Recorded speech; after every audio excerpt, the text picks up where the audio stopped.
Topic में अब चाहिए कंटिन्यूटी। चलो आ जाओ, क्वेश्चन नंबर 7 जो एक्स्ट्रा शीट दिया है ना मैंने, उसके ऊपर का 7th क्वेश्चन है ये।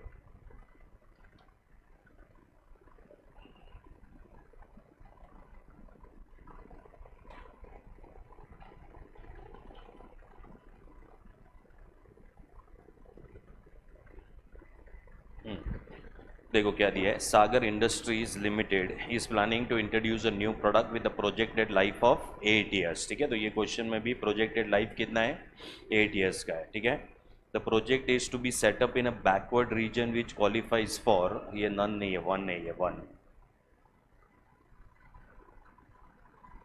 हाँ, which qualifies for one time. ठीक है, मतलब एक ही बार, एट इट्स स्टार्टिंग मतलब year 0 tax free subsidy from the government of rupees how much, 20 lakhs. ठीक है, तो पहला अमाउंट आया यहाँ पे 20 लैक्स का। ठीक है, तो ये 20 लैक्स हमारे लिए क्या हो जाएगा, cash inflow, timing will be year 0। ठीक है, सब लोग ने किया हुआ है प्रीवियस लेक्चर में, सेम टाइप का क्वेश्चन था, खाली यहाँ पे एक स्टेटमेंट अलग रहेगा, पूरा ट्रीटमेंट अलग रहेगा उसका। ठीक है, initial equipment cost will B 1 crore 40 lakhs. ठीक है, तो ये जो इनिशियल इक्विपमेंट है ये आज क्या हो जाएगा, cash outflow, timing will be year 0। Okay, and additional equipment costing 10 lakhs will be needed at the beginning of the third year, मतलब और एक इक्विपमेंट लगेगा, बट ये at the beginning of the third year है। Beginning of the third year मतलब end of which year, second year. ठीक है, मतलब सेकेंड ईयर का एंड हो जाएगा, तो ये और एक कैश आउटफ्लो है। At the end of 8 years, the original equipment will have no resale value, but the supplementary equipment can be sold for rupees how much, 1 lakh। ठीक है, तो 1 lakh क्या हो जाएगा, cash inflow eight the end of year 8। ठीक है, working capital of 15 lakhs will be needed. ठीक है, मतलब वर्किंग कैपिटल आज इन्वेस्टमेंट होएगा कैश आउटफ्लो ईयर 0 में, एंड ईयर 8 में this will become what, cash inflow. ठीक है, देन द सेल्स वॉल्यूम दिया हुआ है, क्या दिया अपने को, सेल्स वॉल्यूम। ठीक है, sales volume in units over the 8 year period have been forecasted as follows. ठीक है, तो ये एक्चुअली है ना यूनिट्स है, यूनिट्स। ठीक है, अभी यहाँ पे यूनिट्स है, फर्स्ट ईयर में 80,000 है, सेकंड ईयर में 120 है, 3 to 5 में 3 लैक्स है, एंड 6, 7, 8 में it is what, it is 2 lakhs. ये सब कुछ पर एनम होता है। ठीक है, चलो देन आगे दिया हुआ है, अ sale price of ₹100 per unit is expected, मतलब ये सेलिंग प्राइस है, and variable expenses will amount to 40% of the sales revenue. ठीक है, तो अगर तुम्हारा वेरिएबल एक्सपेंसेस 40% है, मतलब बाकी का 60% क्या हो जाएगा, contribution. So what will be contribution per unit, 100 का 60%, 60 रुपीज पर यूनिट का कॉन्ट्रीब्यूशन आ जाएगा। ठीक है, then fixed cash operating cost will amount to how much, it is 16 lakhs per year. ठीक है, in addition an extensive advertising campaign will be implemented requiring annual outlays। ठीक है, मतलब ये पर एनम का कॉस्ट दिया है, फर्स्ट ईयर में 30 लैक्स, फिर 15 लैक्स, फिर है 10 लैक्स, और बाद में कितना है, 4 lakhs. The company subject to 35% tax rate, ये टैक्स रेट दिया हुआ है, and it considers 12% to be appropriate after tax cost of capital for this type of product, मतलब ये 12% क्या हो जाएगा अपने लिए, डिस्काउंटिंग फैक्टर है ये। ठीक है, then the company follows a straight line method of depreciation the same is accepted for tax purpose। ठीक है, ये नहीं दिया रहेगा तो भी यही मेथड यूज करेंगे। क्वेश्चन ये है, should the project be accepted, ये क्वेश्चन है। assume that the company has enough income from its existing products। ठीक है, ये स्टेटमेंट जो है ये बहुत इंपॉर्टेंट है ये क्वेश्चन को समझने के लिए। ठीक है, so it is assume that the company is having enough income from what, from its existing products. ठीक है, इसके वजह से कुछ होने वाला है, और क्या होने वाला है, ठीक है, that is what we will understand in this question. Okay, चलो तो पहले अपने को अपना टेबल बनाना पड़ेगा। सो आएगा कैलकुलेशन ऑफ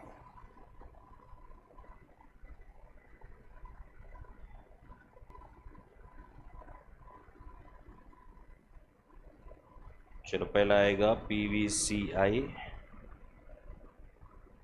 और दूसरा आएगा PVCO।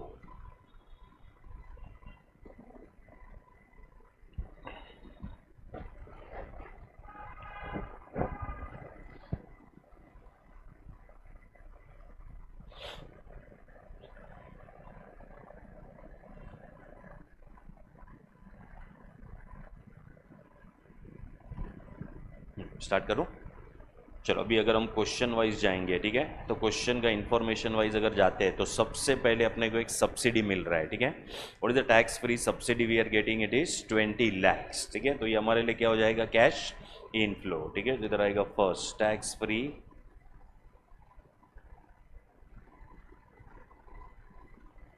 सब्सिडी, सब्सिडी का अमाउंट है 20 lakhs, टाइमिंग है ईयर 0, डिस्काउंटिंग फैक्टर 1 आएगा, present value will B 20 lakhs।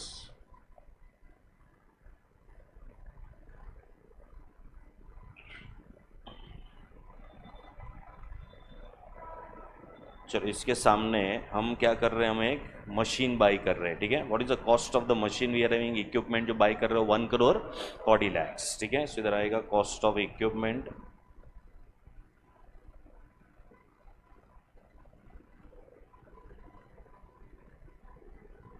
One crore 40 lakhs।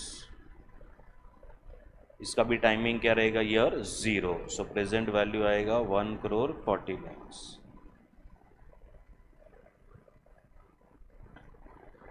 अभी ये इक्विपमेंट का कोई रीसेल वैल्यू नहीं है, ठीक है, लेकिन हम लोग और एक इक्विपमेंट बाई कर रहे हैं, ठीक है। वो जो इक्विपमेंट हम लोग बाई कर रहे हैं उसका कॉस्ट कितना है, 10 lakhs, ठीक है। तो यहाँ पे आएगा सेकंड में कॉस्ट ऑफ एडिशनल इक्विपमेंट,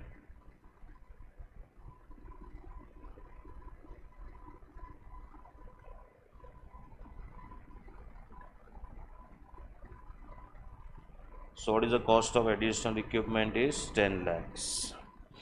ये बोला है beginning of the third year, beginning of the third year मतलब सेकेंड ईयर के एंड का फैक्टर यूज होएगा, ठीक है। तो सेकेंड ईयर के एंड का फैक्टर देखो कितना रहे, 0.797, ठीक है।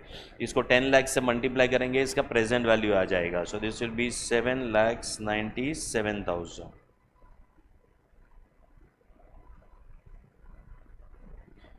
है ना, 0.797, 1 डिवाइडेड बाई 1.12 इक्वल टू, ठीक है, 2 बार, ठीक है। चलो फिर इसका स्क्रैप वैल्यू देखते हैं। अभी जो ओरिजिनल इक्विपमेंट है उसका तो कोई स्क्रैप वैल्यू नहीं है, लेकिन जो सप्लीमेंट्री इक्विपमेंट है it can be sold for how much, for 1 lakh, ठीक है। तो यहाँ पे आएगा तुम्हारा scrap value of additional equipment,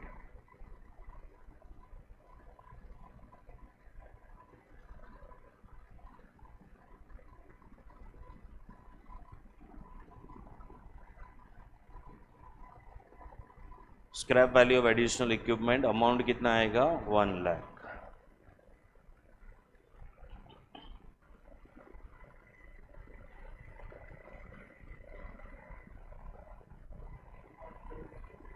$0.404, 12 लिया ना, 12%। हाँ चलो, तो ये आएगा 40,400। चलो 1 lakh into 0.404, so this will B 40,000, what 40,400, ठीक है। चलो ये भी हो गया। उसके बाद है वर्किंग कैपिटल है, ठीक है। वर्किंग कैपिटल आज कितना इन्वेस्ट करेंगे, 15 लाख, और ये 15 लाख वापस कभी आएगा, eight the end of 8th year, ठीक है। तो आज आउटफ्लो में लिखना पड़ेगा investment in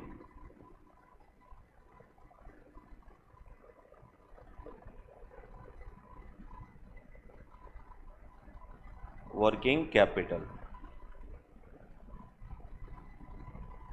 15 lakhs, discounting factor 1,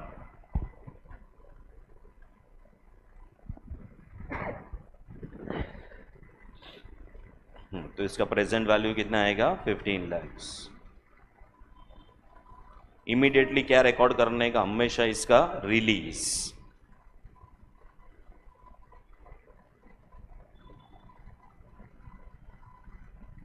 so release of working capital,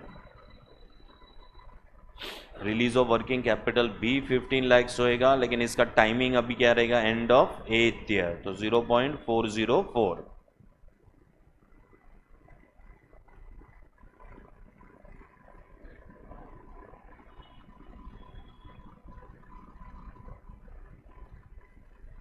चलो दिस इज 6 lakhs and 6,000। चलो उसके बाद में जो इंफॉर्मेशन है उससे अपने को क्या निकालना है, सी फैट, ठीक है। तो ये सी फैट जो है इनफ्लो में लिख रहे हैं हम लोग, total present value of C FAT. अभी ये कैलकुलेशन तो इधर होगा नहीं, तो उसके लिए हम जाएंगे वर्किंग नोट नंबर 1 में।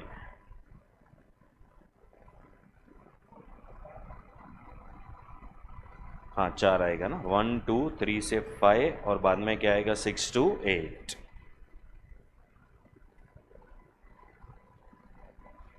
सो वर्किंग नोट नंबर 1,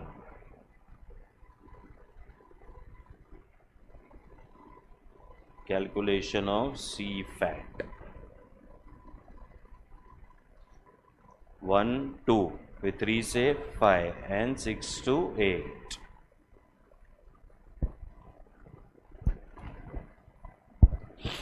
चलो कहाँ से स्टार्ट करेंगे, पहले आएगा सेल्स यूनिट्स 80, फिर 120,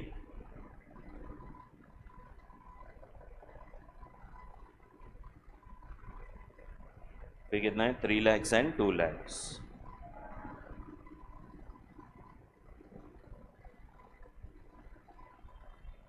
चलो इसको मल्टीप्लाई किसके साथ करेंगे हम लोग, with the contribution per unit, multiplied by contribution at the rate of 60 per unit. सो 80,000 का 60% कितना आएगा 48 lakhs।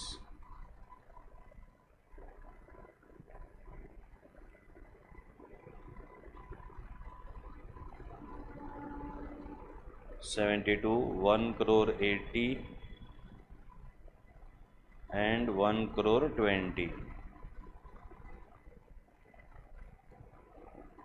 चलो इसमें से लेस होएगा फिक्स्ड कॉस्ट, दो है ना फिक्स्ड कॉस्ट इसके अंदर, एक है कैश ऑपरेटिंग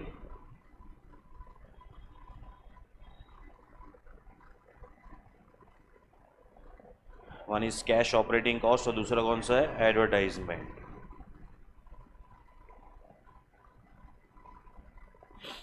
चलो कैश ऑपरेटिंग फिक्स्ड कॉस्ट जो है वो है 16 lakhs पर ईयर, तो ये हर एक में आएगा 16 lakhs।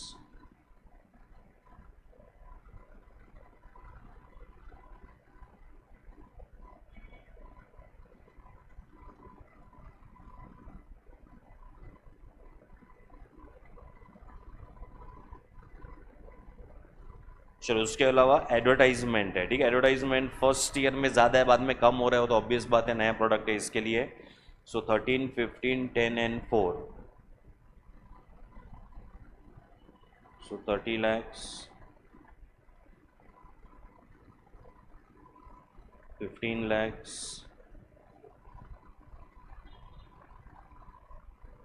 10 lakhs and 4 lakhs।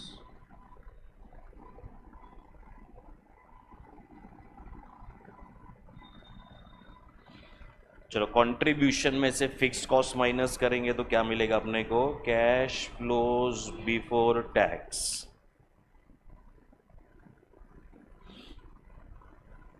तो ये कितना है फर्स्ट ईयर में कितना है 2 lakhs।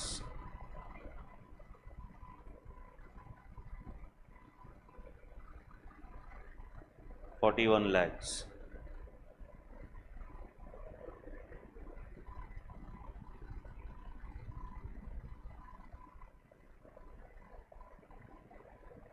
And 1 crore। चलो इसमें से क्या माइनस होता है, डेप्रीशिएशन।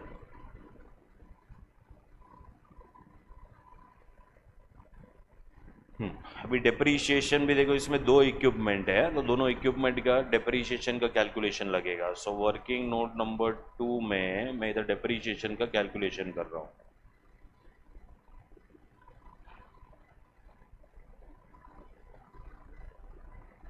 पहला इक्विपमेंट का what is the cost of the first equipment, 1 crore कितना है 40 lakhs। 1 crore 40 lakhs minus 0 divide by क्या होएगा ये 8, 17 लाख 50 ऐसा कुछ आ रहा है, तो ये आएगा 17,50,000। सेकेंड वाले का ओरिजिनल कॉस्ट है 10 lakhs। माइनस उसका स्क्रैप वैल्यू है 1 lakh. This will B divided by, इसको वो थर्ड ईयर के स्टार्ट में लिया हम लोग ने, ठीक है, तो 2 साल हो गया रहेगा, ठीक है। So this will be what 6 years, इसका यूजफुल लाइफ 6 ईयर्स का है। तो ये आएगा 1,50,000। ये दोनों का टोटल करेंगे तो आएगा अपने को डेप्रीशिएशन का टोटल विच इज 19 lakhs।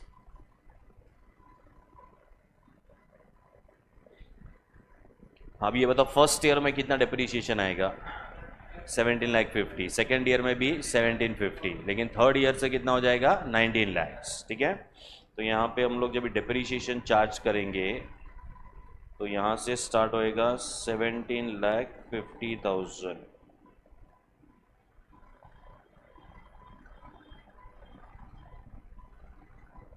तो ये 19 lakhs।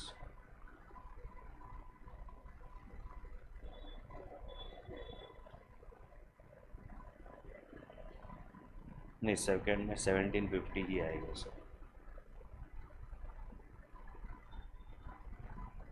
First and second year का सेम है, बाद में 19 lakhs है, दोनों के ऊपर आएगा ना फिर, मतलब पहला वाला भी आएगा दूसरा वाला भी आएगा, दोनों आएगा। सो इधर भी आएगा 19 lakhs।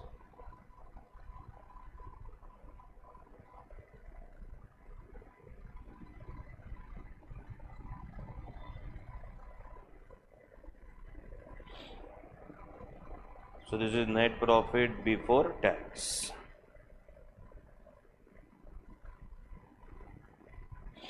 अभी इधर नेट प्रॉफिट बिफोर टैक्स में आ गया 15,50,000 का लॉस। तो ये क्वेश्चन में भी फर्स्ट ईयर में there is a loss of how much? 15,50,000। फिर सेकेंड ईयर का बताओ, 2350 का प्रॉफिट, 1,35 lakhs, 81 lakhs। चलो, इस 15,50,000 का लॉस है, 2350 का प्रॉफिट है, 1,35 lakhs एंड 81 lakhs, ठीक है।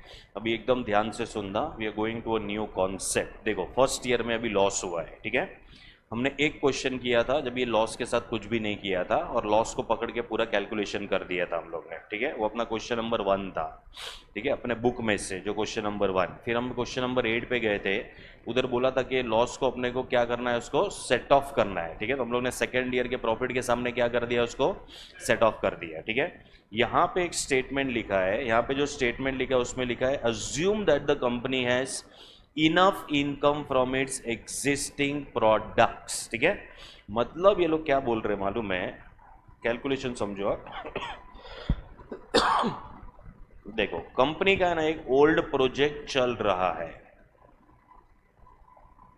ये जो हम लोग कर रहे हैं ये न्यू प्रोजेक्ट है। कौन सा प्रोजेक्ट है? ये न्यू प्रोजेक्ट है। तो लोग बोल रहे हैं कि we have to assume first year में ये जो न्यू प्रोजेक्ट है उसमें लॉस हो रहा है। कितने का लॉस हो रहा है अपने को? 15,50,000 का लॉस है, ठीक है। तो यहाँ पे बोला है कि you to assume that the company is having what? Company is having enough income from its existing products, ठीक है। मतलब सपोज कि अगर दूसरा कुछ बिजनेस चल रहा है कंपनी का, वो बिजनेस में से कंपनी के पास सफिशिएंट प्रॉफिट है। कंपनी के पास क्या है? सफिशिएंट प्रॉफिट है, ठीक है। सपोज अगर ये जो प्रॉफिट है ये 50 लाख है, कितने का प्रॉफिट है? ये 50 lakhs, ठीक है। मतलब यहाँ पे लोग क्या बोल रहे हैं मालूम है कि तुम जो फर्स्ट ईयर का जो लॉस हुआ है ना, वो सेम कंपनी का जो दूसरा बिजनेस चल रहा है उसके सामने एडजस्ट करना है। किसके सामने एडजस्ट करना है?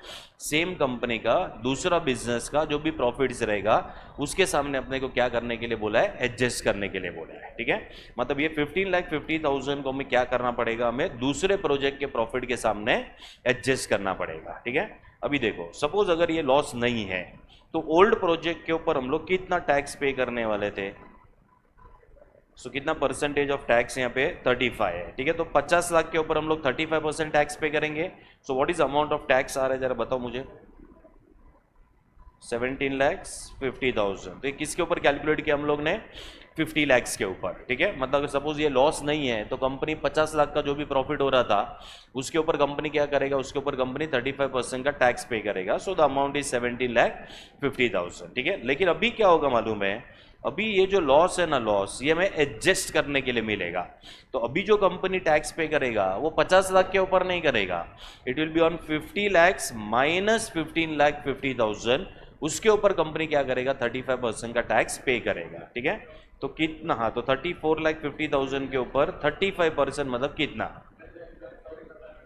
12,07,500। ठीक है, मतलब देखो क्या हो रहा है मालूम है तुमको, ये जो लॉस है ना, ये जो लॉस, उसके वजह से क्या हो रहा है मालूम है, उसके वजह से ना कंपनी का टैक्स बच रहा है। क्या हो रहा है यहाँ पे, कंपनी का टैक्स बच रहा है। ठीक है, so this is called as savings in tax. क्या बोलेंगे हम लोग उसको, savings in what you know, in tax. ठीक है, अच्छा, ये जो amount of savings in tax है, it will be 17,50,000 minus 12,07,500। So 5,42,000 कितना आएगा, ये 500। This is called as what you know, this is called as savings in tax. ठीक है, मतलब जो आउटफ्लो होने वाला था ना, वो आउटफ्लो अभी नहीं होगा। ठीक है, तो कितने का सेविंग्स इन टैक्स होगा, 5,42,500। ठीक है, and any savings in tax is actually savings in cash outflow. It is savings in what you know, cash outflow. और कोई भी सेविंग्स इन कैश आउटफ्लो रहेगा ना, तो उसको ट्रीट करना है एज कैश इनफ्लो। उसको क्या करके ट्रीट करेंगे, कैश इनफ्लो। ठीक है, मतलब क्या हो रहा है मालूम है, ये जो लॉस हो रहा है ना, ये लॉस के वजह से there is savings in what you know, savings in tax. savings in tax, any savings in tax is what you know, savings in cash outflow, and any savings in cash outflow it has to be treated as what you know, cash inflow. ये concept इसके अंदर use होएगा। ठीक है, अभी यहाँ पे अपने को ये जो 5,42,500 है ना, उसको अपने को लेना पड़ेगा as what you know, as cash inflow, क्योंकि इसके वजह से 5,42,500 का सेविंग्स हो रहा है टैक्स का। ठीक है, अभी प्रॉब्लम क्या है मालूम है यहाँ पे, कि ये कैलकुलेशन में तो तुमको समझ गया, अभी ये 50 लाख का तो फिगर अपने को दिया नहीं है। ठीक है, so how you will calculate this 5,42,500 is the question. ठीक है, तो इसको हम डायरेक्टली कैलकुलेट कर सकते हैं। ये जो लॉस का अमाउंट दिख रहा है तुम लोग को, 15,50,000, उसका 35% निकालोगे तो स्ट्रेट अवे ये अमाउंट मिल जाएगा, 5,42,500। बराबर है, तो मतलब अपने को 50 लाख जो है ये क्वेश्चन में देने का जरूरत है कि नहीं है, नहीं है। तो जो भी लॉस आया रहेगा, वो लॉस का डायरेक्टली कितना परसेंटेज लेंगे, 35%। और वो डायरेक्टली अगर हम लोग ने यहाँ पे 35% लिया, तो अपने को स्ट्रेट अवे मिल जाएगा what is savings in what you know, savings in tax. ठीक है, तो savings in tax is 5,42,500, and this savings in tax is savings in cash outflow, savings in cash outflow, any savings in cash outflow should be taken as cash inflow. चलो समझाइए। ठीक है, लेकिन जो cash जा रहा था वो जो बच जाएगा, it is as good as cash inflow. ठीक है, मतलब कोई भी आउटफ्लो, अगर आउटफ्लो का सेविंग्स होएगा, मतलब अपने लिए उसको अपने को क्या ट्रीट करना पड़ेगा, कैश इनफ्लो ट्रीट करना पड़ेगा। ठीक है, सपोज अगर ये लॉस नहीं होएगा तो हम कितना टैक्स पे करने वाले थे, 17,50,000। ये लॉस की वजह से हम कितना टैक्स पे करेंगे, 12,07,500। तो अपना पैसा तो बच गया, तो अपना पैसा बच गया मतलब आउटफ्लो बच गया, आउटफ्लो बच गया मतलब it should be taken as inflow. और ये कौन से अमाउंट की वजह से बचा है मालूम है, 15,50,000 की वजह से बचा है। और क्योंकि 15,50,000 की वजह से बचा है, this will be taken as what you know, cash inflow. ये सब कौन से ईयर में हो रहा है ये बताओ चलो, ये लॉस कौन से ईयर में हुआ है, फर्स्ट ईयर में, तो फर्स्ट ईयर में हो रहा है उसका मतलब है। ठीक है, that means this particular savings in tax will be taken as cash inflow in which year, year 1। ठीक है, ईयर 1 के एंड में होएगा ये। ठीक है, तो ये वर्किंग तुम लोग बाद में कॉपी करना, पहले इधर आ जाओ। चलो इधर इनफ्लो में लिखना पड़ेगा अपने को। So come to this particular table, अपना एनपीवी के टेबल पे आ जाओ, और यहाँ पे पॉइंट नंबर 5 लिखो, savings in tax due to loss in year 1।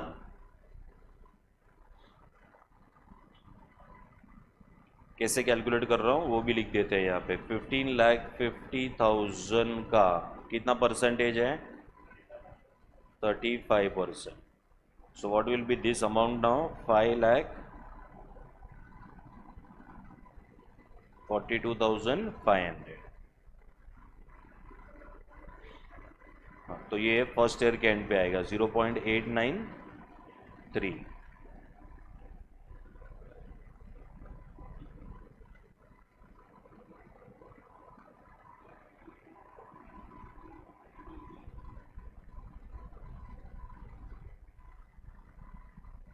चलो 4,84,453. This is savings in what savings in tax due to loss in year 1 के लॉस का वजह से अपने को क्या हो रहा है, यहाँ पे इनफ्लो हो रहा है. चलो समझा ये, ठीक है. चलो वापस इधर आ जाओ अभी अपने सी फैट में. चलो इसके ऊपर इधर से माइनस करेंगे tax which is at the rate of what 35%. तो फर्स्ट ईयर का तो एडजस्ट हो गया, यहाँ पे कोई टैक्स नहीं आएगा. क्या ये 15,50,000 को सेकेंड ईयर में हम लोग एडजस्ट करेंगे क्या? नहीं, उसको फर्स्ट ईयर में दूसरे बिजनेस के सामने ऑलरेडी एडजस्ट कर चुके हैं हम लोग, ठीक है. चलो फिर ये बताओ 20, यहाँ पे नेट प्रॉफिट आफ्टर टैक्स का कैलकुलेशन आ जाएगा. ये तो वही रहेगा 15,50,000, ये लॉस रहेगा. हाँ मेरे को डायरेक्ट एनपेट देना, डायरेक्ट 15,27,500.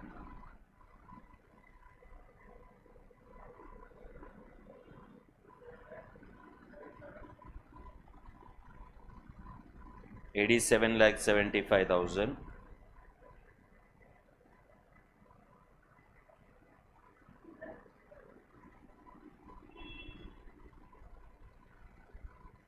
चलो 52,65,000.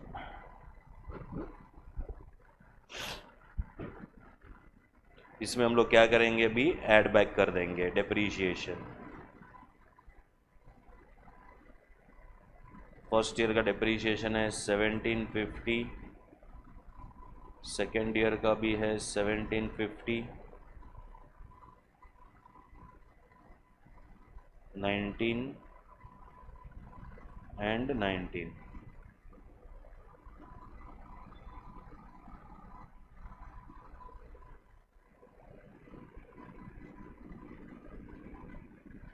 So this will be cash flows after tax, CFAT.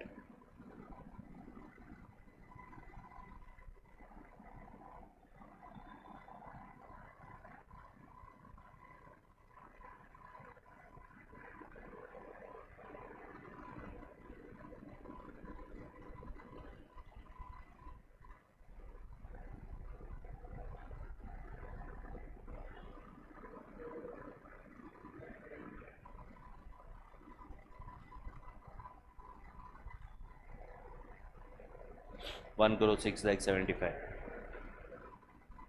71,65,000.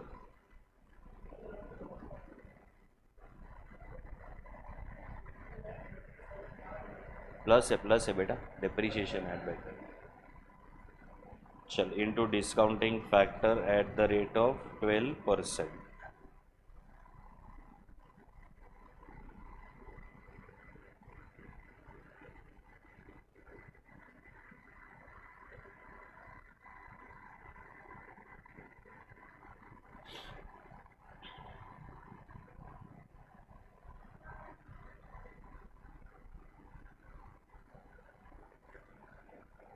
Hmm 0 point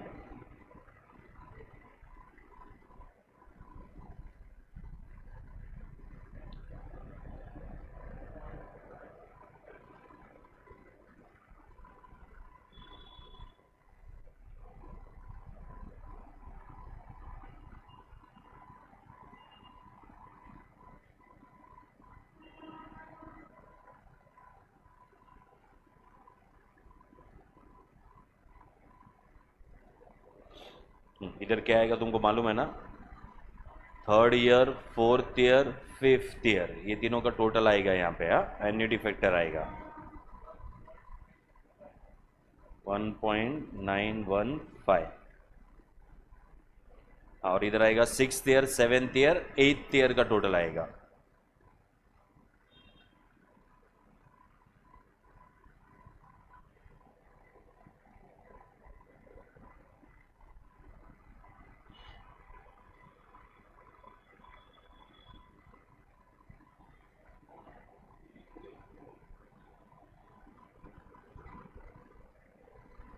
पहले चेक करो तुमको ये सब आ रहा है कि नहीं आ रहा है, ये बहुत इंपॉर्टेंट है.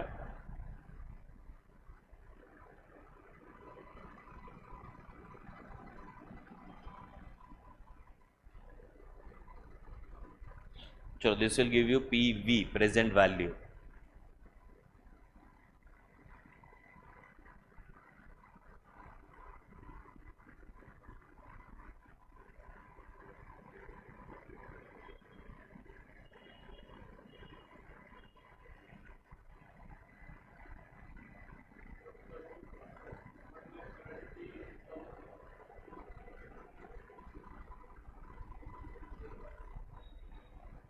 20.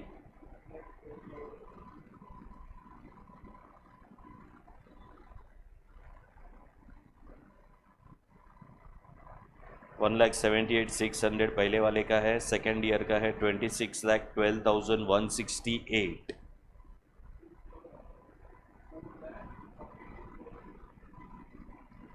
42,625. चलो 2,04,42,625.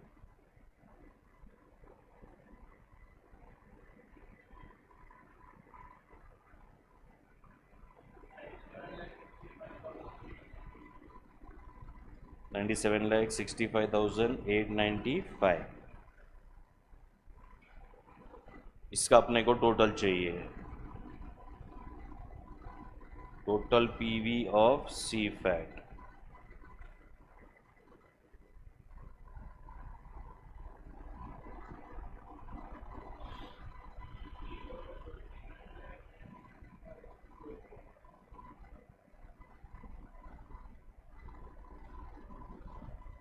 $3,29,99,288.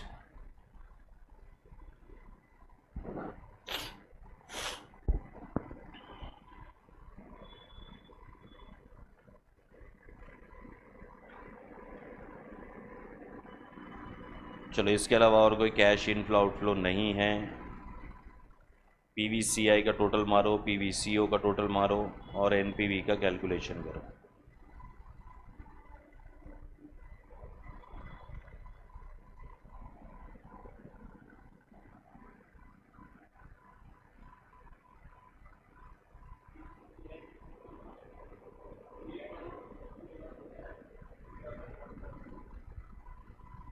$30,141. 30 ना क्या 13?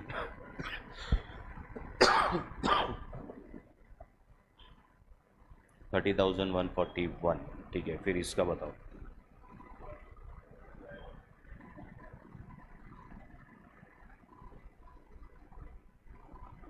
1,62,97,000. चलो तो ये दोनों को माइनस करेंगे तो क्या मिल जाएगा अपने को? एनपीवी.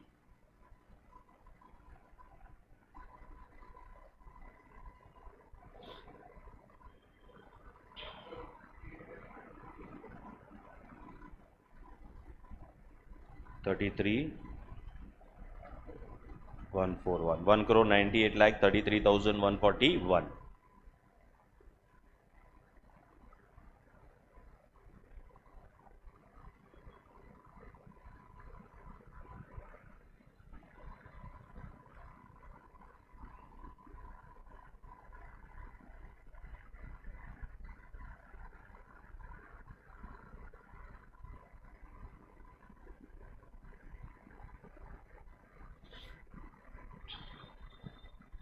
चलो एनपीवी पॉजिटिव है, मतलब क्या करना चाहिए? प्रोजेक्ट एक्सेप्ट करना चाहिए कि नहीं करना चाहिए? करना चाहिए. ठीक है, so the project will be accepted because of positive NPV. क्या कुछ एरर है? आया? कौन सा वाला?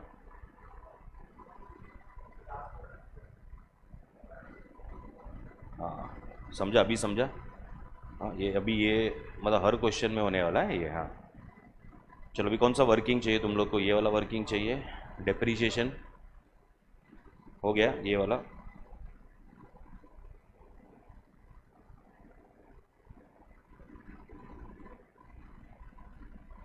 Loss in year 1.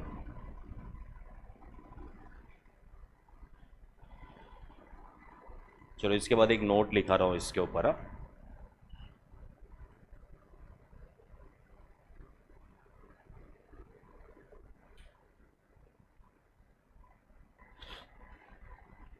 ये समझा ना, सेविंग्स इन कैश आउटफ्लो वाला पॉइंट.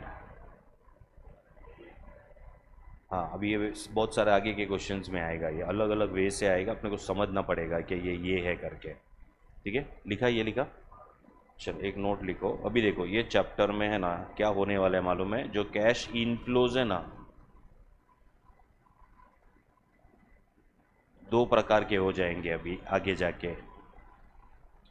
पहला will be normal cash inflow, normal CI मतलब नॉर्मल कैश इनफ्लो। ठीक है, दूसरा जो अभी हमने ये वाले क्वेश्चन में देखा कि cash inflow can be of one more type, that is savings in cash outflow. ठीक है, तो ये भी हो सकता है। So it is called as savings in what you know cash outflow. ठीक है, तो ये चैप्टर में भी आगे जाके जो सम्स करेंगे उसमें कैश इनफ्लो और एक प्रकार का ऐड हो जाएगा, that is savings in what you know cash outflow. ठीक है, वैसे ही ये चैप्टर में कैश आउटफ्लो भी दो प्रकार के हो जाएंगे। तो जो पहला कैश आउटफ्लो है वो तो नॉर्मल कैश आउटफ्लो है। चलो जो पहला है that is what you no normal cash outflow. ठीक है, दूसरा cash outflow will be loss of cash inflow, मतलब अगर कोई इनफ्लो आने वाला रहेगा और अगर वो इनफ्लो नहीं आया then it will be taken as what you know cash outflow. ठीक है, so now we have to deal with this two things, that is savings in what you know cash outflow and loss of what you know loss of cash inflow. ठीक है, इससे अपने को deal करना है। ठीक है, चलो ये नोट डाउन करो फिर आगे बढ़ते हैं।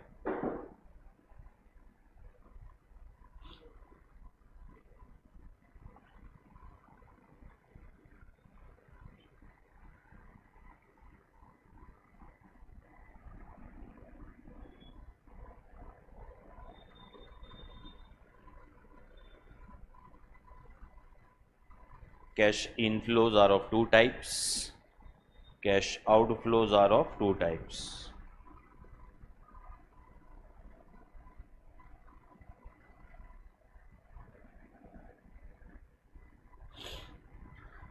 चलो, cash inflows are of two types and cash outflows are also of two types.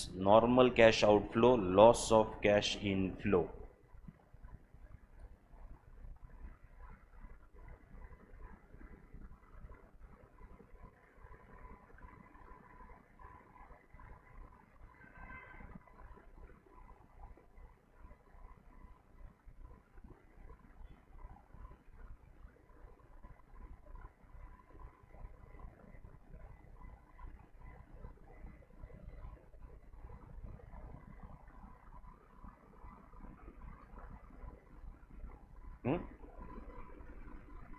चलो अभी एक बहुत अच्छा क्वेश्चन है, ये पास्ट सीए फाइनल का क्वेश्चन है, मैं ढूंढ के निकाला है।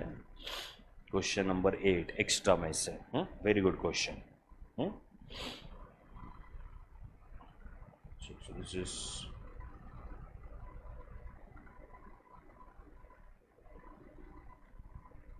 क्या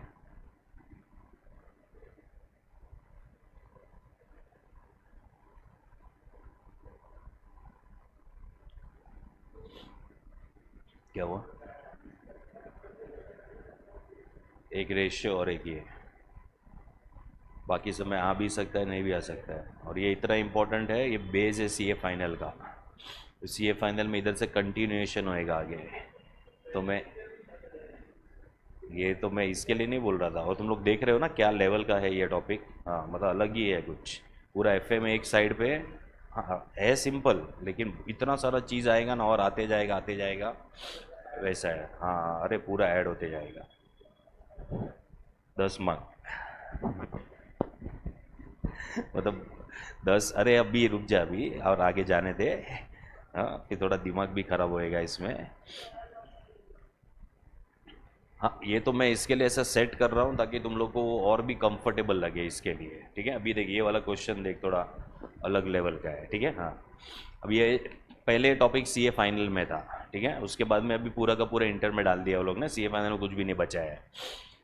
तो ये सीए फाइनल जब भी ये मतलब ये टॉपिक जब भी सीए फाइनल में था ना तब भी का क्वेश्चन है ये। ठीक है, देखो Emgee limited is considering the manufacture of a new product which would involve the use of both a new machine costing 1,50,000 and an existing machine which cost 80,000 2 years ago. But has a current net book value of what of 60,000। ठीक है, अभी तीन figure दिख रहे देखो। एक तो है कि अगर हमें नया प्रोडक्ट बनाने का है तो नया मशीन लगेगा। कितने का नया मशीन लगेगा? 1,50,000। तो पहले बताओ 1,50,000 जो है ये हमको कंसिडर करना चाहिए हमारे डिसीजन मेकिंग में कि नहीं करना चाहिए? ऑब्वियसली ना, क्योंकि हम लोग ये 1,00,000 ये मशीन बाय करने का कि नहीं मतलब नहीं बाय करना है, उसी के बारे में तो बात चल रहा है। ठीक है, so this is what this is cash outflow और इसका टाइमिंग क्या रहेगा? ईयर 0। ठीक है, देन ये प्रोडक्ट बनाने के लिए नया मशीन तो ठीक है, ये तो बाय करना ही पड़ेगा, लेकिन एक एग्जिस्टिंग मशीन है जिसका कॉस्ट 80,000 है और इसको अपन ने 2 साल पहले खरीद के रखा हुआ है। ठीक है, it is already purchase 2 years अगो। उसके ऊपर डेप्रिसिएशन चार्ज करके आज उसका बुक वैल्यू कितना मालूम है? 60,000 है। ठीक है, तो मुझे बताओ कि अगर हम ये वाला मशीन बाय कर रहे हैं, कितने वाला? 1,50,000 वाला, तो क्या ये 80,000 का जो अमाउंट है कोई रोल प्ले करेगा उसके डिसीजन मेकिंग के लिए कि कोई रोल प्ले नहीं करेगा?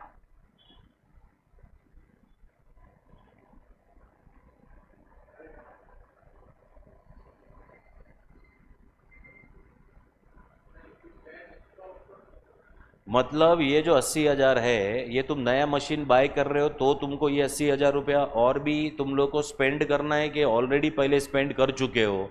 पहले कर चुके हो। अभी तुम नया मशीन लो के ना लो, ये 80,000 रुपया तो पहले ही गया है तुम्हारा। ठीक है, तो ये जो अमाउंट जो हमने पहले से इनकर कर दिया है, ठीक है, तो ये पर्टिकुलर 80,000 ये पर्टिकुलर जो है जो नया मशीन बाय कर रहे हैं उसके डिसीजन मेकिंग के लिए वो रेलिवेंट नहीं है। ठीक है, तो अभी जो लैंग्वेज में यूज करूंगा उसमें अगर इसको कंसिडर करना है डिसीजन मेकिंग के लिए तो उसको बोलते हैं कि रेलिवेंट है। It is what it is relevant. ठीक है, लेकिन अगर इसको कंसिडर नहीं करना है that means it is what it is irrelevant. ठीक है, तो हमारे कैलकुलेशन में 80,000 रुपया जो है ये हमें इनफ्लो आउटफ्लो में लेना है कि नहीं लेना है? नहीं लेना है। So this is irrelevant cost. This is what this is irrelevant cost. ठीक है, any cost that you have incurred in the past, any cost that you have incurred in the past, ठीक है, is called as a sunk cost. क्या बोलते हैं हम लोग उसको? sunk cost. ठीक है, तो ये जो 80,000 है ना, 80,000 ये sunk cost है, मतलब ये ऑलरेडी पहले इनकर कर चुके हैं।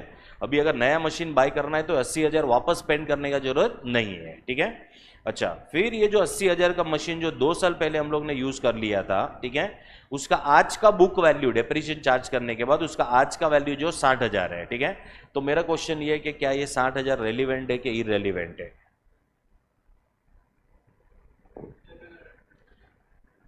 चलो ये भी इररेलिवेंट है ना, ये 80,000 का पहले हम लोग परचेस कर चुके हैं। ठीक है, ये वाला मशीन नहीं बाय करोगे तो भी इसका WDV कितना होने वाला था? 60,000। ठीक है, तो यहाँ पे जो तीन फिगर है 1,50,000 ये रेलिवेंट है, 80,000 इज इररेलिवेंट, 60,000 इज इररेलिवेंट। चलो समझा ये पॉइंट? ठीक है, there is sufficient capacity on this machine which has so far been under utilized. ठीक है, एनुअल सेल्स। ठीक है, अभी यहाँ पे क्या दिया हुआ है? Annual sales. एनुअल दिया मतलब एन्यूटी है। क्या है ये? एन्यूटी।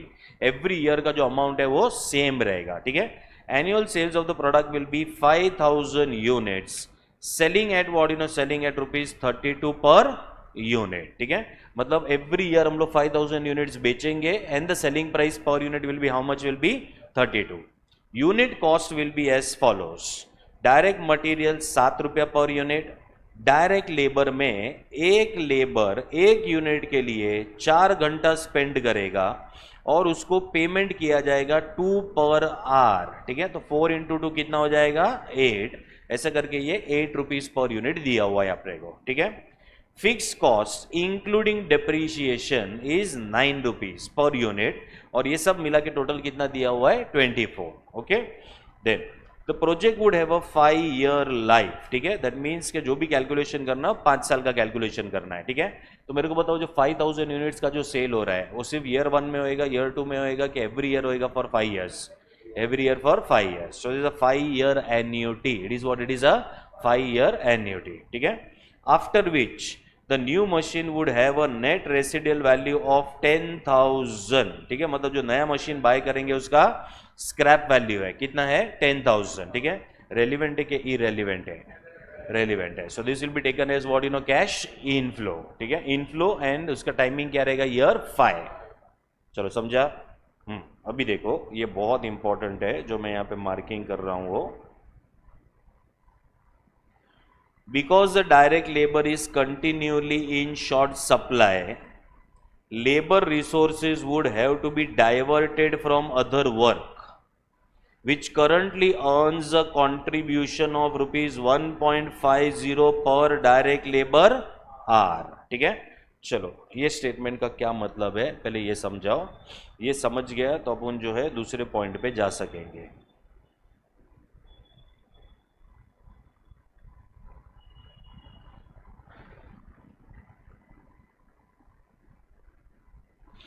चलो, because the direct labour is continually in short supply, labor resources would have to be diverted from other work which currently earns a contribution of 1.50 per direct labor hour।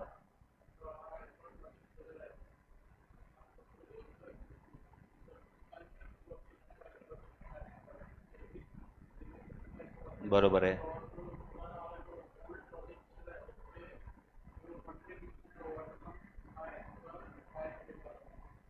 हाँ okay, इसने जो बोला वो समझा तुम लोग को। देखो क्या हो रहा है मालूम है, हम ये वाला जो है नया प्रोजेक्ट हम जब भी इसको अंडरटेक करेंगे तो अपने को लेबर लगेगा उसके लिए। ठीक है, तो लेबर है ना, लेबर का जो सप्लाई है वो शॉर्ट है। ठीक है, मतलब अपने को लेबर को दूसरा प्रोजेक्ट का काम रुकवा के उसको ये प्रोजेक्ट के अंदर यूज़ करना पड़ेगा। ठीक है, लेबर दूसरे प्रोजेक्ट में से 1.5 रुपया पर आवर का कंट्रीब्यूशन कमा के दे रहा था। ठीक है, लेकिन अभी लेबर जो है वो दूसरे प्रोजेक्ट में काम नहीं करेगा, बरोबर है, और वो ये वाले प्रोजेक्ट में काम करेगा, तो जो दूसरे प्रोजेक्ट में काम नहीं करेगा, ठीक है, तो अपने को लॉस हो जाएगा कंट्रीब्यूशन का। ठीक है, so this is loss of cash inflow because of the diversion of what in of labour. ठीक है, पहले ये समझा कि लॉस ऑफ कैश इनफ्लो है।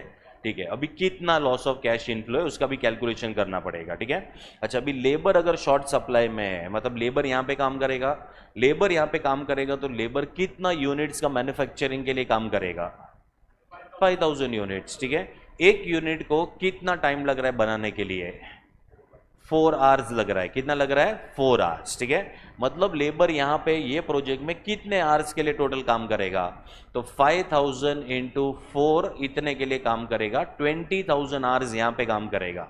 तो अगर 20,000 आवर्स अगर लेबर ने ये प्रोजेक्ट में काम किया तो 20,000 आवर्स के लिए वो दूसरे प्रोजेक्ट में काम नहीं कर पाएगा, बराबर है। दूसरे प्रोजेक्ट में से 1.5 रुपया पर आवर का कंट्रीब्यूशन मिल रहा था, तो ऐसा 20,000 इंटू 1.5 का कंट्रीब्यूशन नहीं आएगा क्योंकि अपन ने लेबर को डाइवर्ट कर दिया है, तो 30,000 का क्या हो जाएगा मालूम है, लॉस हो जाएगा। क्या हो जाएगा, लॉस। ठीक है, ये जो लॉस होगा वो खाली 1 साल के लिए होगा कि एवरी ईयर के लिए होएगा, every year for how many years, for 5 years. ठीक है, चलो ये ये पॉइंट पूरा समझा तुम लोग को।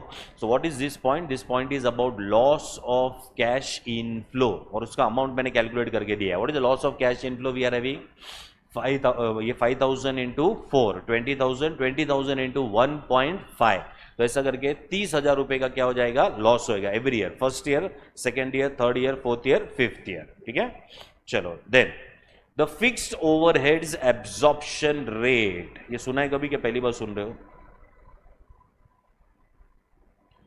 would be 2.25 per hour, rupees 9 per unit, but the actual expenditure on fixed overheads would not alter। चलो ये क्या दिया है, इसका मतलब अगर सोच सकते हो तो बताओ।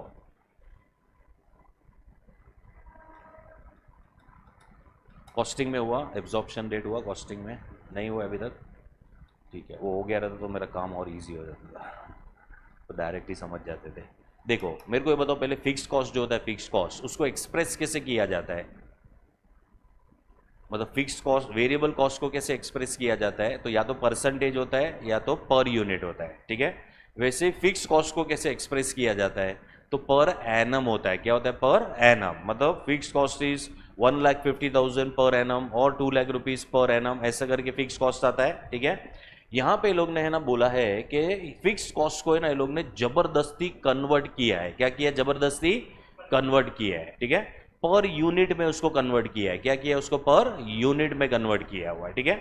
जब भी हम फिक्स्ड कॉस्ट को पर यूनिट या पर आवर में जब भी हम उसको कन्वर्ट करते हैं, वो रेट को बोलते हैं एब्जॉर्प्शन रेट। क्या बोलते हैं हम लोग उसको? एब्जॉर्प्शन रेट, ठीक है। यहां पे ये बोला है कि द फिक्स्ड ओवरहेड का जो एब्जॉर्प्शन रेट है ना, वो 2.25 पर आवर है, ठीक है। मतलब ये लोग ने फिक्स्ड कॉस्ट को पर आवर में जबरदस्ती क्या किया मालूम है? कन्वर्ट किया हुआ है, ठीक है।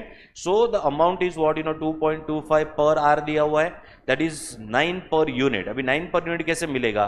तो 2.25 पर आवर इंटू एक यूनिट को 4 घंटा लग रहा है बनाने के लिए, सो 2.25 इंटू 4 करोगे तो 9 पर यूनिट आ जाएगा, ठीक है। अच्छा, ये तो वो लोग ने खाली अपने को रेट दिया हुआ है, रेट बाद में लिखा है, but the actual expenditure on the fixed overheads would not alter. मतलब तुम ये प्रोजेक्ट करो या मत करो, तुम्हारा फिक्स कॉस्ट बढ़ने वाला नहीं है, ठीक है। तो मेरा क्वेश्चन ये है कि whether we do this particular project और we do not do this particular project, क्या कोई एक्स्ट्रा फिक्स कॉस्ट का खर्चा हो रहा है कि नहीं हो रहा है? नहीं हो रहा है, बराबर है। क्यों नहीं हो रहा है? क्योंकि क्वेश्चन ने लिख के दिया है कि the actual expenditure on the fixed overheads would not alter, ठीक है। मतलब ये क्वेश्चन में फिक्स कॉस्ट का कोई भी काम नहीं है, क्योंकि ये प्रोजेक्ट तुम करो या मत करो, तुम्हारा कोई भी एक्स्ट्रा फिक्स कॉस्ट जो है वो इनकर नहीं हो रहा है, ठीक है। चलो समझाइए, मतलब क्या क्या कंसीडर करना पड़ेगा? तो मटेरियल और बाद में लेबर, ठीक है। ये दोनों चीज अपने को कंसीडर करने पड़ेंगे, ठीक है। चलो फिर ये भी पॉइंट इंपॉर्टेंट है इसमें, working capital requirement would be 10 lakhs in the first year, sorry 10,000 in the first year, rising to rupees 15,000 in the second year and remaining at this level till the end of the project, ठीक है। देखो इसका भी मैं तुमको मतलब समझा देता हूं ये क्या है, ठीक है। देखो यहाँ पे 1 2 3 4 5, ठीक है। फर्स्ट ईयर में बोला है वर्किंग कैपिटल 10,000 चाहिए, ठीक है। अच्छा, ये 10,000 सेकेंड ईयर के एंड में वापस आ जाएगा, बराबर है। फिर बोल रहे हैं कि जो वर्किंग कैपिटल है ना, it will rise to 15,000 in which year? Second year. मतलब सेकेंड ईयर से रिक्वायरमेंट बढ़ गया, तो सेकेंड ईयर से रिक्वायरमेंट अभी कितना हो जाएगा? 15,000। तो थर्ड ईयर में वापस कितना आएगा? 15,000। फिर वापस कितना चाहिए? 15,000। फोर्थ ईयर में कितना वापस आएगा? 15,000। वापस कितना चाहिए? 15,000। फिफ्थ ईयर में वापस कितना आएगा? 15,000, ठीक है। और हमें और कुछ भी इन्वेस्ट करने का जरूरत नहीं है, ठीक है। अभी देखो इसमें फाइनली क्या हो रहा है, आज 10,000 रुपीज कैश आउटफ्लो हो जाएगा। क्या हो जाएगा? Cash outflow. आज मतलब कभी? ईयर 0, ठीक है। अच्छा, फिर क्या होएगा यहाँ पे? मैंने ना उल्टा लिखा, ये ऊपर नहीं लिखा, ये 0 है, 1 2 3 4 5, ये 15,000 वापस आएगा, वापस ये 15,000 जाएगा, ठीक है। चलो अभी मेरे को बताओ आज क्या होएगा? आज मतलब ईयर 0 में क्या होएगा? देयर बी 10,000 का कैश आउटफ्लो, ठीक है। फर्स्ट ईयर में क्या होएगा? फर्स्ट ईयर में तो 15,000 कैश आउटफ्लो होएगा, 10,000 कैश इनफ्लो होएगा, मतलब एक्स्ट्रा कितना जाएगा? 5,000, ठीक है। तो फर्स्ट ईयर के एंड पे और भी 5,000 जाएगा, this will become what cash outflow. Second year में 15 आएगा, 15 जाएगा, ठीक है। थर्ड ईयर में 15 आएगा, 15 जाएगा। फोर्थ ईयर में 15 आएगा, 15 जाएगा। फिफ्थ ईयर में क्या होगा? तो फिफ्थ ईयर में 15,000 आएगा, this will be what cash inflow, ठीक है। तो मेरे को बताओ ये क्वेश्चन में वर्किंग कैपिटल एक ही बार डाल रहे हैं कि 2 बार डालना पड़ेगा? 2 बार। आज कितना डालना पड़ेगा? 10,000। Eight the end of the first year और कितना डालना पड़ेगा? 5,000। और पूरा का पूरा 15,000 रिलीज होएगा कभी? Eight the and of which year? Fifth year, ठीक है। समझा वर्किंग कैपिटल का point? The companies cost of capital is 20%। क्या है ये 20%? ये तुम्हारा डिस्काउंटिंग फैक्टर है, ठीक है। इग्नोर टैक्सेशन, मतलब ये क्वेश्चन में टैक्स को क्या करना है? इग्नोर, ठीक है। तो ये ब्लेसिंग इन डिस्गाइज है, क्योंकि जब भी टैक्स इग्नोर होएगा तो डेप्रीशिएशन कैलकुलेट नहीं करना है। क्यों नहीं करना है? क्योंकि डेप्रीशिएशन का कैलकुलेशन ही क्यों हो रहा था? टैक्स कैलकुलेट करने के लिए। अभी टैक्स ही नहीं है, बराबर है, तो डेप्रीशिएशन का कोई जरूरत नहीं है, ठीक है। सो कैन आई से इन दिस पर्टिकुलर क्वेश्चन, जो तुम्हारा कैश फ्लोज बिफोर टैक्स रहेगा वही तुम्हारा कैश फ्लोज आफ्टर टैक्स रहेगा, ठीक है।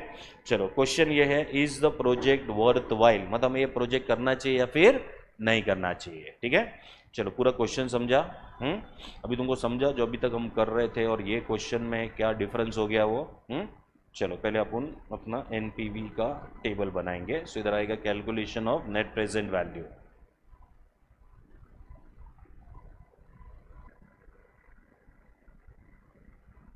टैक्स भी नहीं है और ईयर 1 ईयर 5 सब सेम ही तो है, तो 5 साल थोड़ी ना कैलकुलेशन करेंगे, एक ही बार कैलकुलेशन करके एन्युटी फैक्टर से मल्टीप्लाई करेंगे क्योंकि एन्युटी है।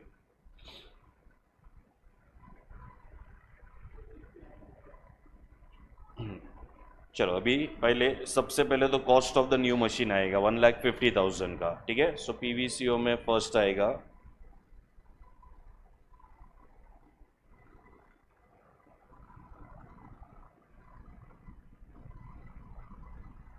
Cost of the new machine.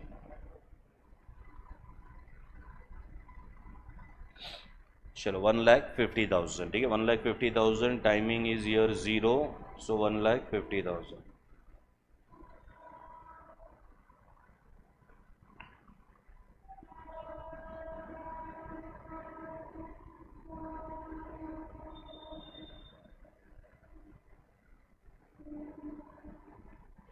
क्या इसका कोई स्क्रैप वैल्यू है क्या चेक करने का इमीडिएटली? है ना, इसका स्क्रैप वैल्यू दिया था। The project would have a life of 5 years after which the new machine would have a net residual value of 10,000, ठीक है। तो इसका स्क्रैप वैल्यू आएगा, तो scrap value will be what, cash inflow.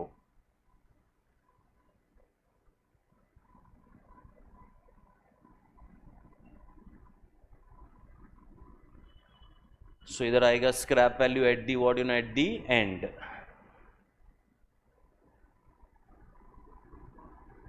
20% discounting factor है, 1/1.2, 1/1.2 equal to 5 times, 5th year के end पे आएगा ये।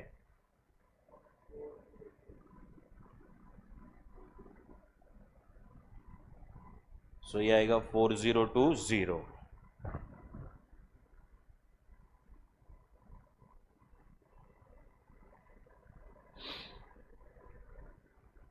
चलो ये हो गया। 80,000 का कुछ काम नहीं है, 60,000 का भी कुछ काम नहीं है। फिर यहाँ से सी फैड मिलेगा, ठीक है। सी फैड का कैलकुलेशन लास्ट में करते हैं। उसके बाद में पहले अपन करते हैं ये लेबर का जो डाइवर्जन हो रहा है वो, ठीक है। लेबर का डाइवर्जन में क्या हो रहा है अपने को, loss of cash inflow, and loss of cash inflow will be cash outflow, ठीक है। सो कैश आउटफ्लो में जाएंगे, यहाँ पे इधर आएगा second, loss of contribution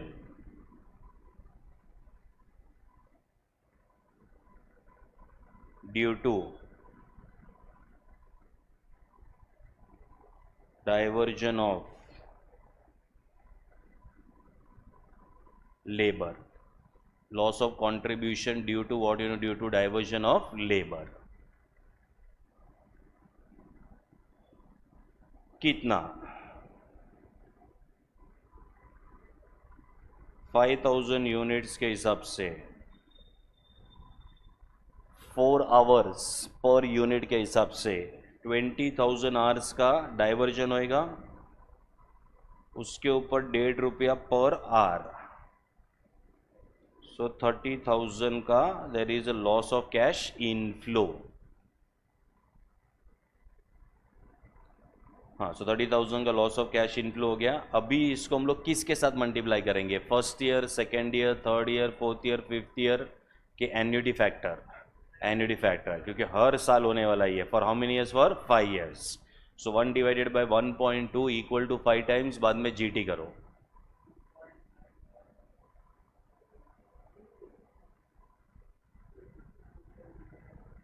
to 2.99 फिर क्या आ रहा है? 2.9906, तो 2.991 आएगा।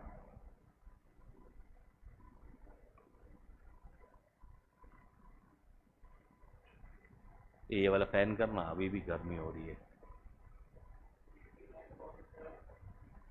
89 713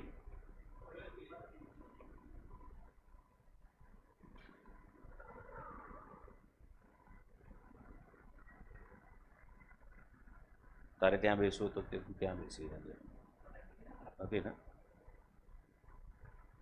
चलो 30,000 इंटू 2.991 मतलब कितना होएगा 89,000 कितना हो जाएगा 730।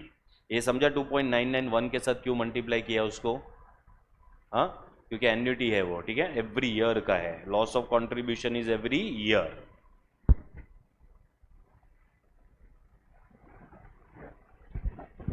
चलो इसके बाद में अपन जो है वर्किंग कैपिटल के ऊपर जाएंगे, ठीक है, फिर बाद में लास्ट में सी फैट का कैलकुलेशन कर रहा हूं मैं। वर्किंग कैपिटल में क्या हो रहा है, तो वर्किंग कैपिटल का मैंने बताया आज 10,000 डालेंगे, फर्स्ट ईयर के एंड पे और 5,000 डालेंगे, और पूरा 15,000 का क्या हो जाएगा, रिलीज होएगा, ठीक है। तो वर्किंग कैपिटल का प्रेजेंटेशन देखो कैसे आएगा, यहाँ पे कैश आउटफ्लो में point number 3, investment in working capital,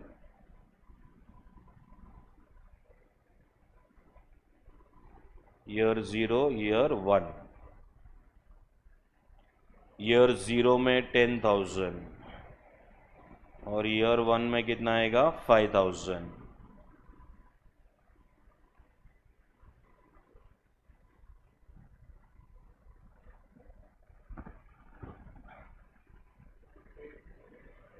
$0.833। तो 5,000 इंटू 0.833 4,165।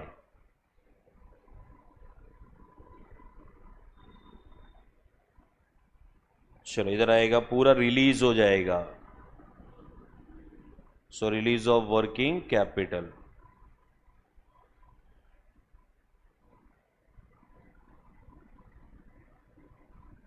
कितना रिलीज होएगा, तो पूरा 15,000 का रिलीज होएगा। कभी होएगा eight the end of the 5th year, इधर आएगा 0.402।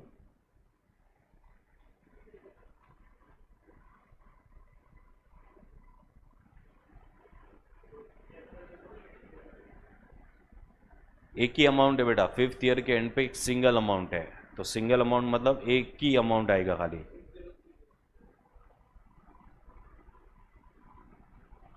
तो कितना आएगा 6030।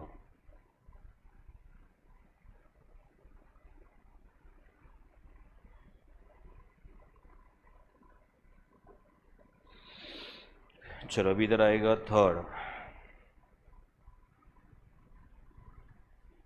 सी फैट पर एनम, पर एनम है, यहाँ पे एन्युटी है।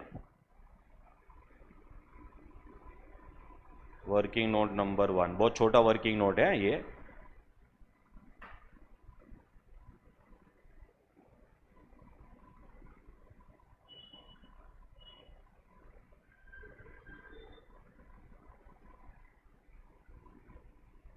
सी फैट per annum.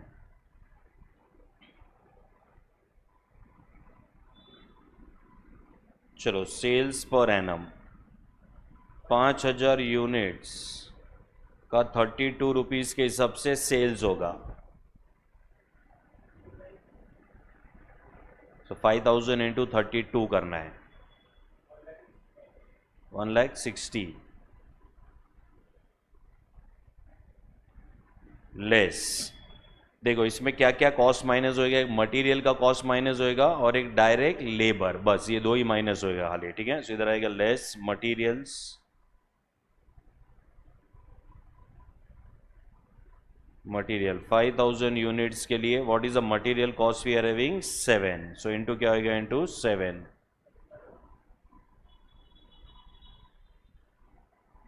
35,000 and less direct labour,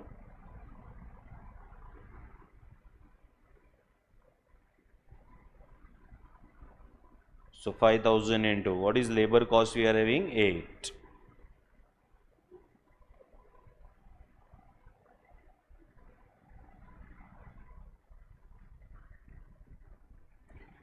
ये तुमको डायरेक्टली देगा cash flows before tax per annum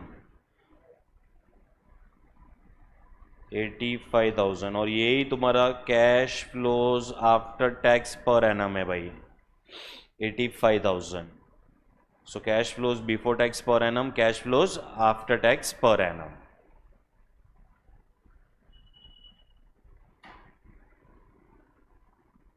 समझा? हाँ, अभी 85,000 इधर आएगा और ये एवरी ईयर आने वाला है. For how many years? For 5 years. Annuity factor, so 2.991.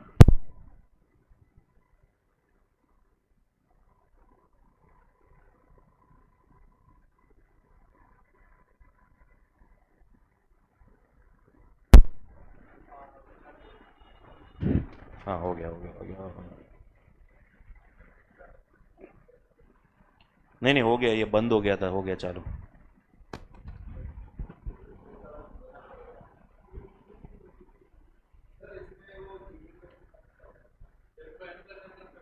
तेरे को एम प्लस यूज़ करना पड़ेगा फिर. इधर लेके आ, दिखाता हूँ क्या करने का.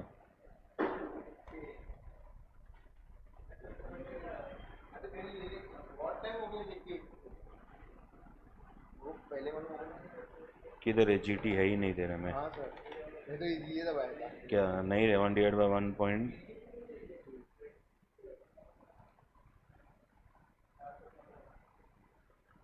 Equal to M plus, equal to M plus 3 4 5. फिर एम आर सी करना पड़ेगा तेरे को. जीटी वाला ले ले, वो बेटर है. जीटी वाला ले ले.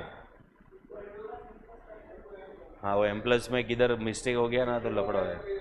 वो जीटी के अपने आप ले लेगा ना इसके लिए. हाँ, चलो मारो इसका टोटल मारो.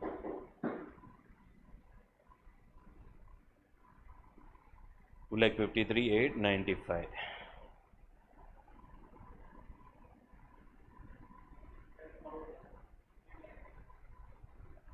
10,390. चलो ये पॉजिटिव है.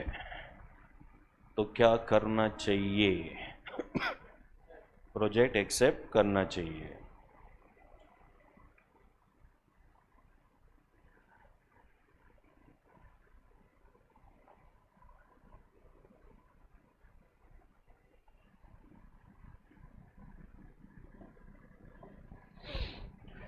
चल, अच्छा था ना ये क्वेश्चन.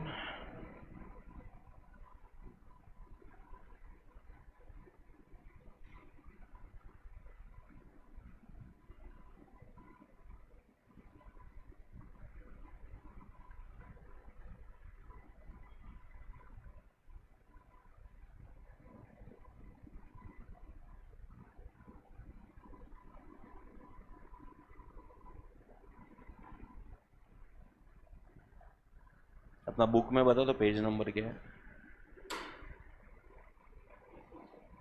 ये वाले चैप्टर का? मिल गया, मिल गया. अच्छा,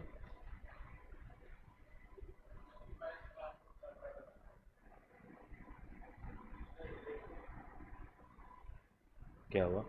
खाना है कुछ? मुझे खाली ये बता, आपने फर्स्ट क्वेश्चन किया, सेकंड इसमें से एक ही है, फर्स्ट और 8 ही किया है ना खाली, और कुछ भी नहीं किया हुआ है.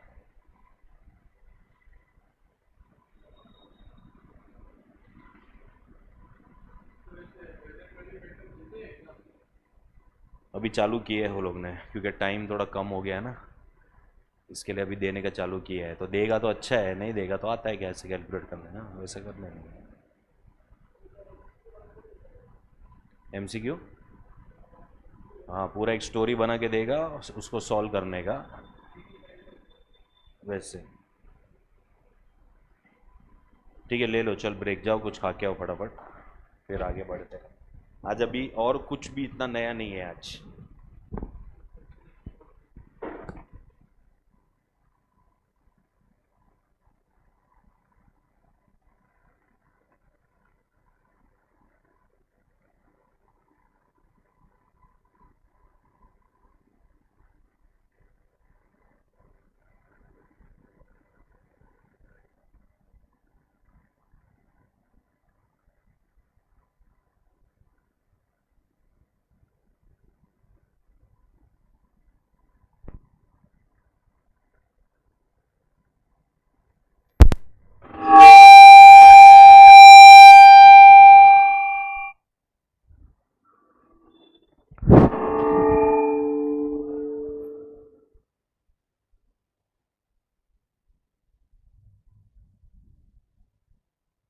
हेलो,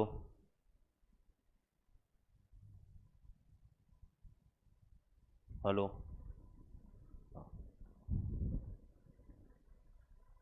चलो एक क्वेश्चन नंबर 25 करते हैं। क्वेश्चन 25 पे आ जाओ। चलो,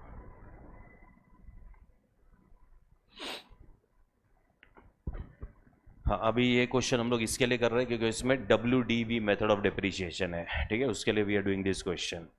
now a company is considering the proposal of taking up a new project which requires an investment of 400 lakhs, ठीक है, मतलब 4 करोड़ का इन्वेस्टमेंट है on the machinery and the other assets. The project is expected to yield the following earnings before depreciation and taxes over the next how many years? 5 years, ठीक है। तो क्या दिया हुआ है यहाँ पे मालूम है? अर्निंग्स दिया हुआ है। तो earnings, and this earnings are before depreciation and what you know and taxes, ठीक है। मतलब अभी तक इसमें से डेप्रीशिएशन माइनस नहीं हुआ है, टैक्स भी माइनस नहीं हुआ है, ठीक है। तो बता सकते हो ये क्या दिया है? ये जो अर्निंग्स है ये है क्या बाय द वे? ये कैश फ्लोज बिफोर टैक्स है। क्या दिया हुआ है? ये कैश फ्लोज बिफोर टैक्स, ठीक है। इसमें से अपने को पहले माइनस करना पड़ेगा डेप्रीशिएशन और फिर माइनस करना पड़ेगा टैक्स, ऐसा करके सी फैट कैलकुलेट करना पड़ेगा, ठीक है। तो ये 5 साल का डिटेल है। That means the life is how many years? Life is 5 years. The cost of raising the additional capital is what you know is 12%, and the assets have to be depreciated at 20% per annum WDV. That is what you know written down basis, ठीक है। The scrap value at the end of 5 years period may be taken as what? 0. Income tax applicable to the company is what you know is 50%. You are required to calculate the net present value of the project and advise the management to take the appropriate decision, ठीक है।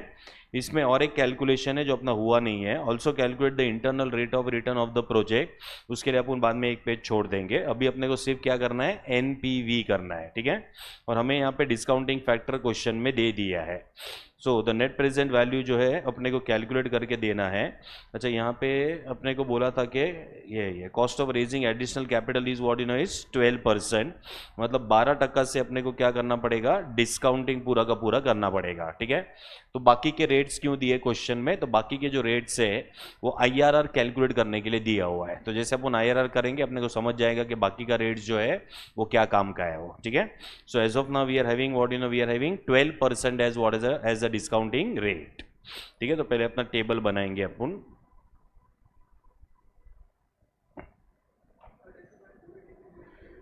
हाँ, दो।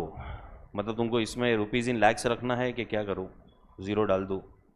छोड़ो, rupees in lakhs ही रखते हैं वरना बहुत बड़ा बड़ा हो जाएगा, ठीक है। हाँ, सो लिखो इधर कैलकुलेशन ऑफ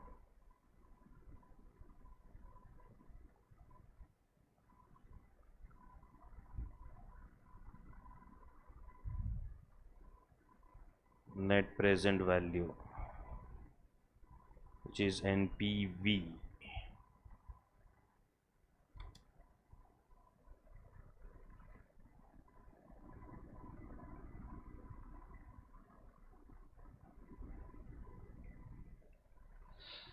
चलो, अभी ऐसा लगता रहेगा कि क्वेश्चन में कुछ नहीं है, लेकिन अभी और एक नया पॉइंट आने वाला है इसमें, क्योंकि मेथड ऑफ डेप्रीशिएशन कौन सा है?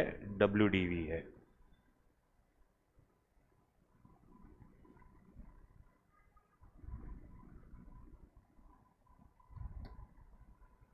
We will keep rupees in what you know rupees in lakhs।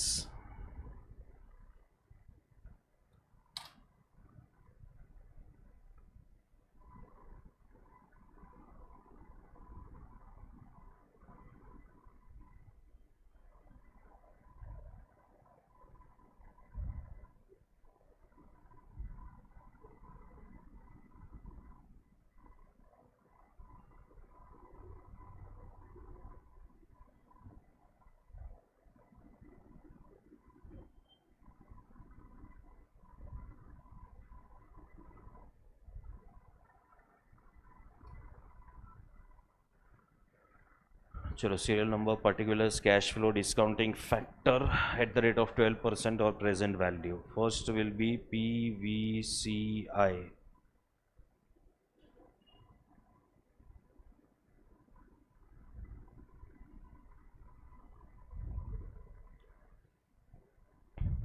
किसका?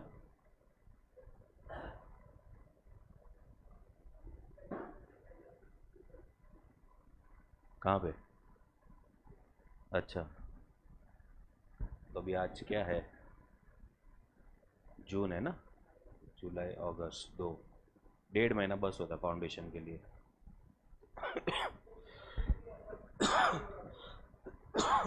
थोड़ा थोड़ा ही हुआ है ऐसा बोल रहा है, अरे बाप रे।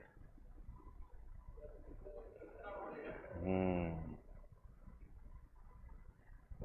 चला जाओ, फर्स्ट आएगा यहाँ पे cost of the project.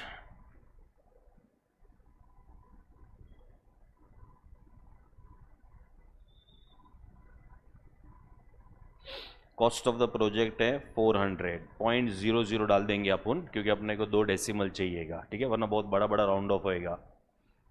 Timing will be year 0, so present value भी आएगा 400। कोई भी स्क्रैप वैल्यू नहीं है इसका, ठीक है, so there is no scrap value. तो स्क्रैप वैल्यू नहीं है तो मतलब इनफ्लो नहीं आएगा, ठीक है।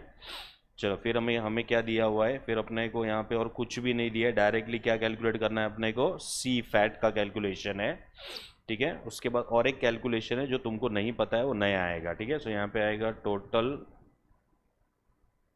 Present value of of C FAT. ये करना पड़ेगा वर्किंग नोट नंबर 1 में, यहाँ पे नहीं होएगा।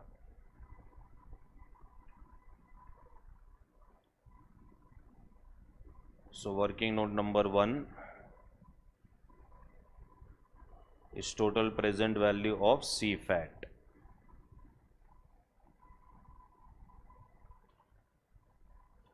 अभी 5 साल है इसके अंदर, ठीक है, मतलब अमाउंट के कितने कॉलम्स लगेंगे अपने को, 5 कॉलम लगेंगे।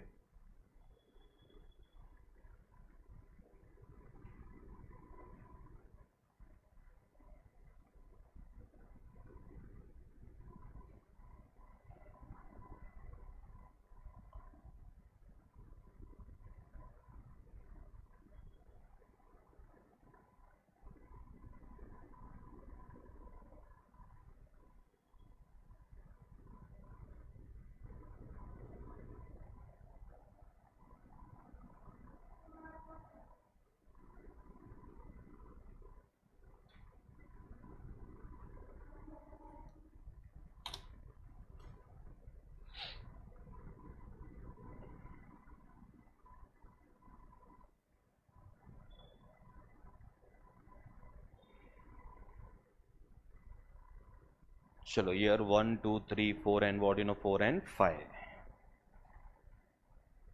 क्या दिया है अपने को, पहले कैश फ्लोज बिफोर टैक्स, ये अपने को दिया हुआ है, ठीक है।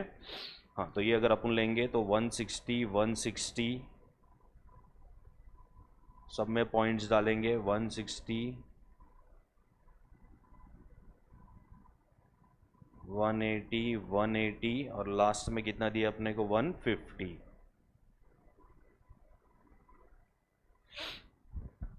कैश फ्लो बिफोर टैक्स अगर अपने पास अवेलेबल रहेगा तो इसमें से डायरेक्टली क्या माइनस करेंगे, depreciation. What is the method of depreciation, यहाँ पे WDV, ठीक है। तो मतलब जो अपने को रिटर्न डाउन वैल्यू के हिसाब से एवरी ईयर का डेप्रीशिएशन सेम आएगा कि अलग अलग आएगा, इसमें अलग अलग आएगा, ठीक है। तो फर्स्ट ईयर का बताओ क्या आएगा डेप्रीशिएशन, तो 400 के ऊपर आएगा 20%, तो 80, फर्स्ट ईयर का डेप्रीशिएशन विल बी 80। फिर माइनस इक्वल टू करोगे ना तो उसका WDV भी आ जाएगा कैलकुलेटर पे, 320, बराबर है। मतलब क्या करना है देख, 400 इंटू 20% करने का पहले, हाँ तो 80 दिख रहा है कैलकुलेटर पे, माइनस इक्वल टू करोगे तो उसका WDV आ गया, फिर वापस इसका इंटू 20% करो, फिर इसको भी वापस करो माइनस इक्वल टू, हाँ फिर इंटू 20%,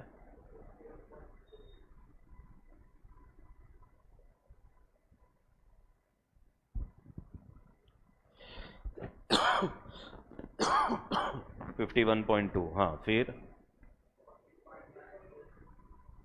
96,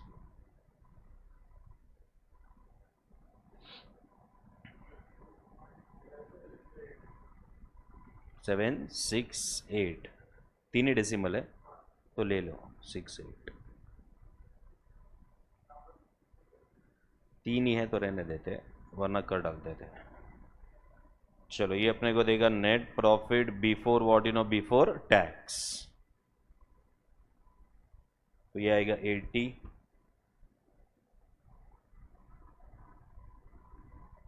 96,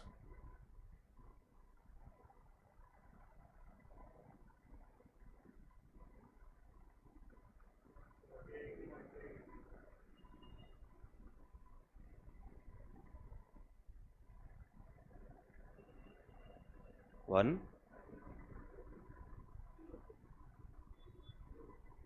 हाँ 139.04 लास्ट वाला,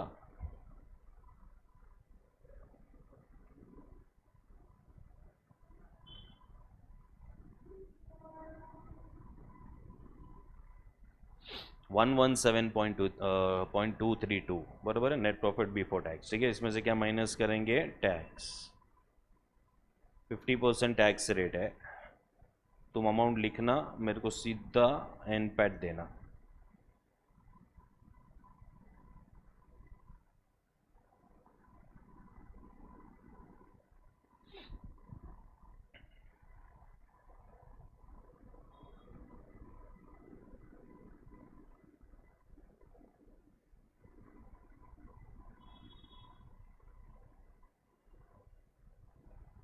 वन 139.04 डिवाइडेड बाई 2,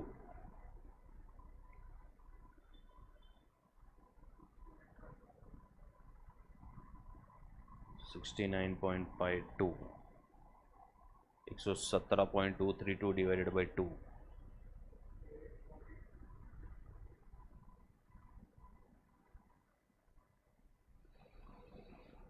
58.616। ठीक है, इसमें ऐड बैक करेंगे, क्या करेंगे, डेप्रीशिएशन।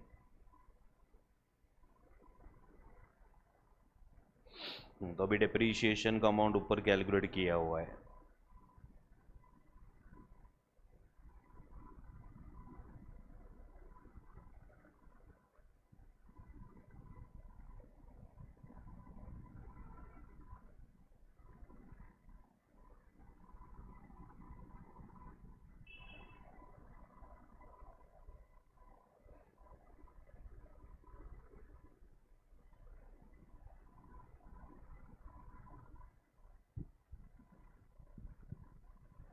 ये कितना, 112 ना,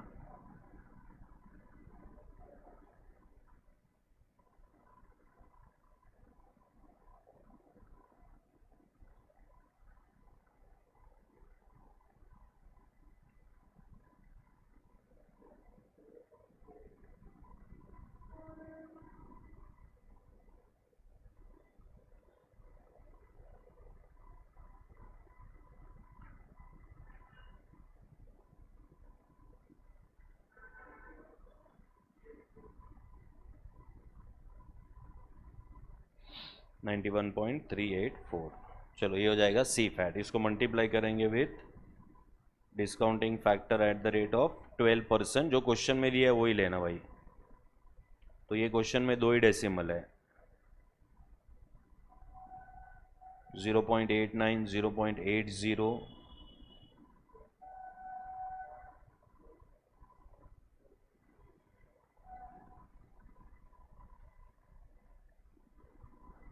तो अपने को मिल जाएगा इसका पीवी, प्रेजेंट वैल्यू,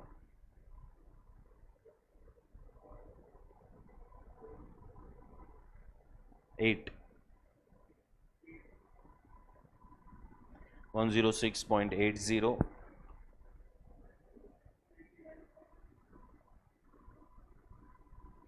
89.60,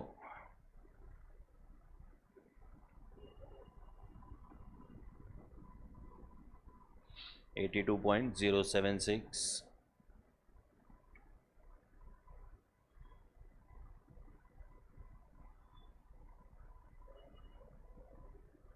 70 पॉइंट, बस 70.70 ना, हाँ।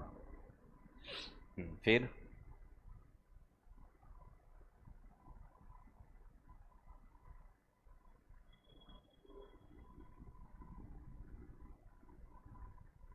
52.08।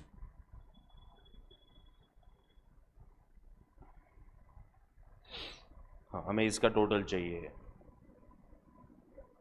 सो total present value of C fat.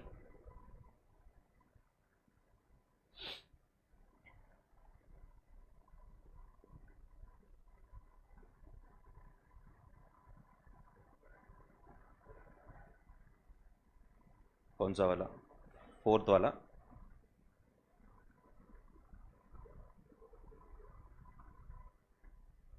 Seven to.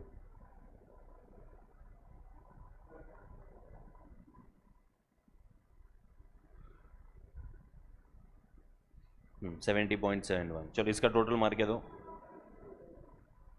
नहीं नहीं, मतलब क्या आ रहा है मेरे को कैलकुलेटर पे बता क्या आ रहा है। 70.7। हाँ तो 71 बरोबर है। हाँ इसका टोटल लास्ट वाला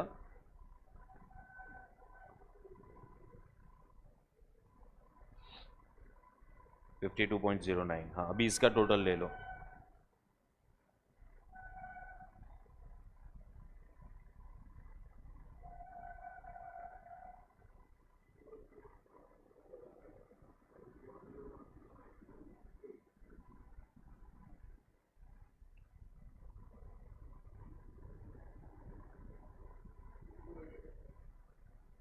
तो 29 कर दो।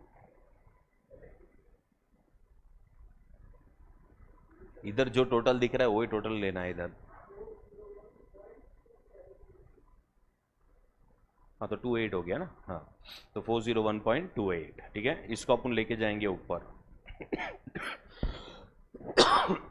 401.28। रुक जाना, बंद नहीं करना। 401.28।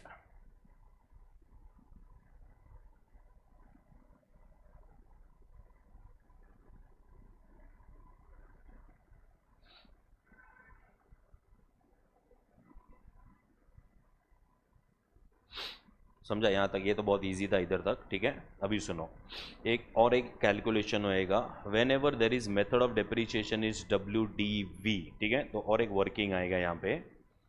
So working note number what number 2।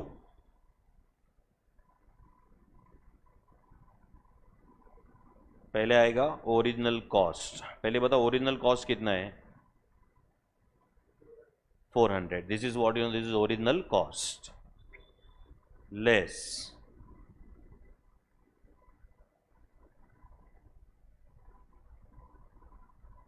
Total what total depreciation, ठीक है। तो यहाँ पे जो 5 साल का जो हमने डेप्रीशिएशन निकाला है ना, वो डेप्रीशिएशन का टोटल करके दो मेरे को कितना हो रहा है।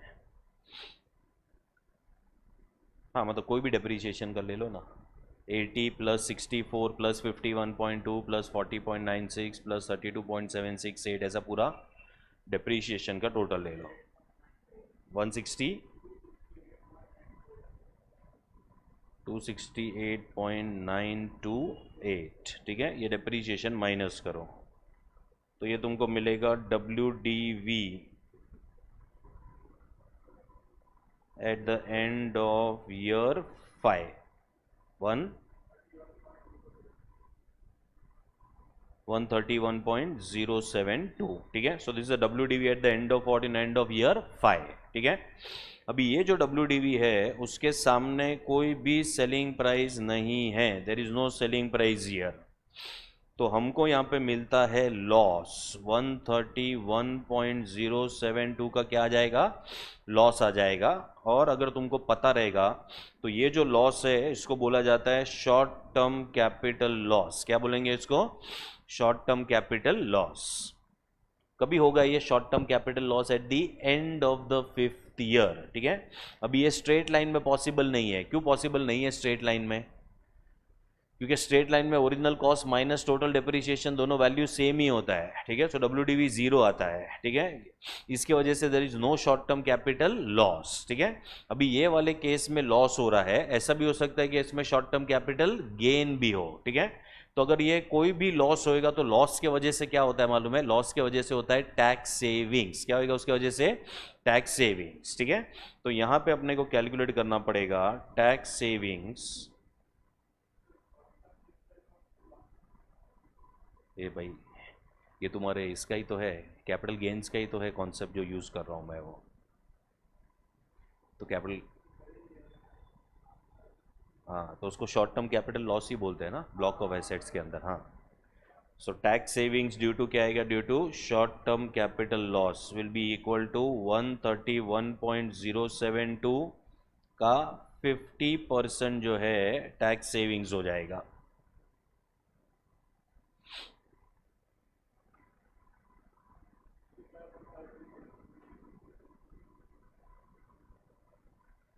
चलो 65.536, ठीक है। So this is tax savings due to short term capital loss 65.536। Now this tax savings due to short-term capital loss is savings in cash outflow and savings in cash outflow should be taken as cash inflow, ठीक है। तो इसको हम लोग inflow में लिखेंगे। तो inflow में लिखना है यहाँ पे सेकेंड वाला,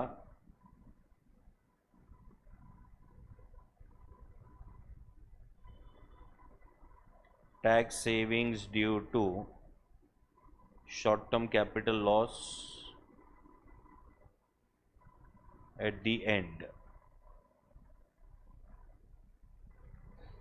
कितना निकाला था अपन ने, 65.536। ये कभी होएगा मालूम है तुमको, ये होएगा eight the and of which year, 5th year, ठीक है। तो 5th ईयर के एंड का फैक्टर है 0.57, क्वेश्चन में दिया है।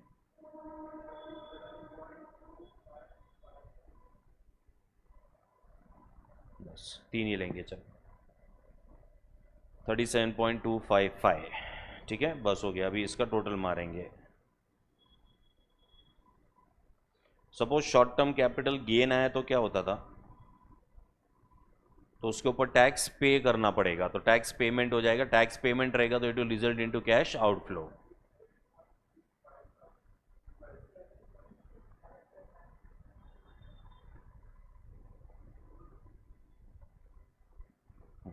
थर्टी 37.355 भी है।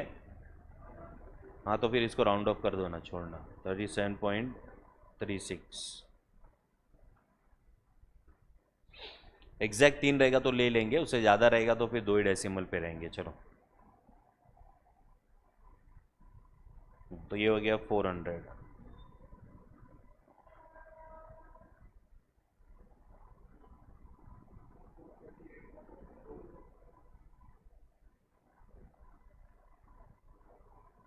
$438.64, so this will be 38.64। चलो, पॉजिटिव एनपीवी है। पॉजिटिव एनपीवी है मतलब प्रोजेक्ट करना चाहिए कि नहीं करना चाहिए, तो करना चाहिए।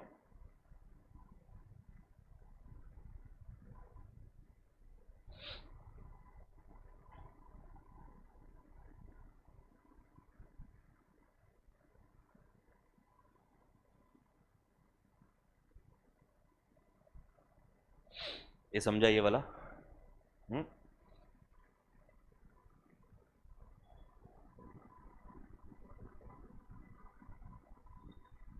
चलो, एक छोटा सा कॉन्सेप्ट करके ख़त्म करते हैं आज का। खाना वाना खा के आ गए ना हम लोग? ढोकला खाएगा खाली। हाँ, वो तो फिर घर पे जाके और खाना पड़ेगा। चलो आ जाओ, क्वेश्चन नंबर 14 पे आ जाओ। पहले ना मेरे को बी वाला पार्ट करना है, फिर अपन ए वाले पार्ट पे जाएंगे, ठीक है। देखो, बी वाले पार्ट में क्या दिया है, XYZ limited is analysing a project requiring an initial cash outlay of 2,08,000 and expected to generate cash inflows as follows. तो कभी भी कैश इनफ्लो बोल दिया रहेगा ना डायरेक्टली, मतलब दीज आर सी फैट, ये डायरेक्टली सी फैट दिया हुआ है, ठीक है। यहाँ पे अपने को बोला है determine the payback period, ठीक है। सो अभी अपन क्या सीखने वाले हैं, how to calculate the payback period, ठीक है। तो देखो, पे बैक पीरियड को कैलकुलेट करने के लिए पहले कुछ बेसिक चीज़ अपने को पता होनी चाहिए।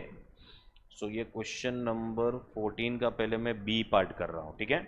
हाँ, अभी ये बताओ, व्हाट इज इनिशियल इन्वेस्टमेंट?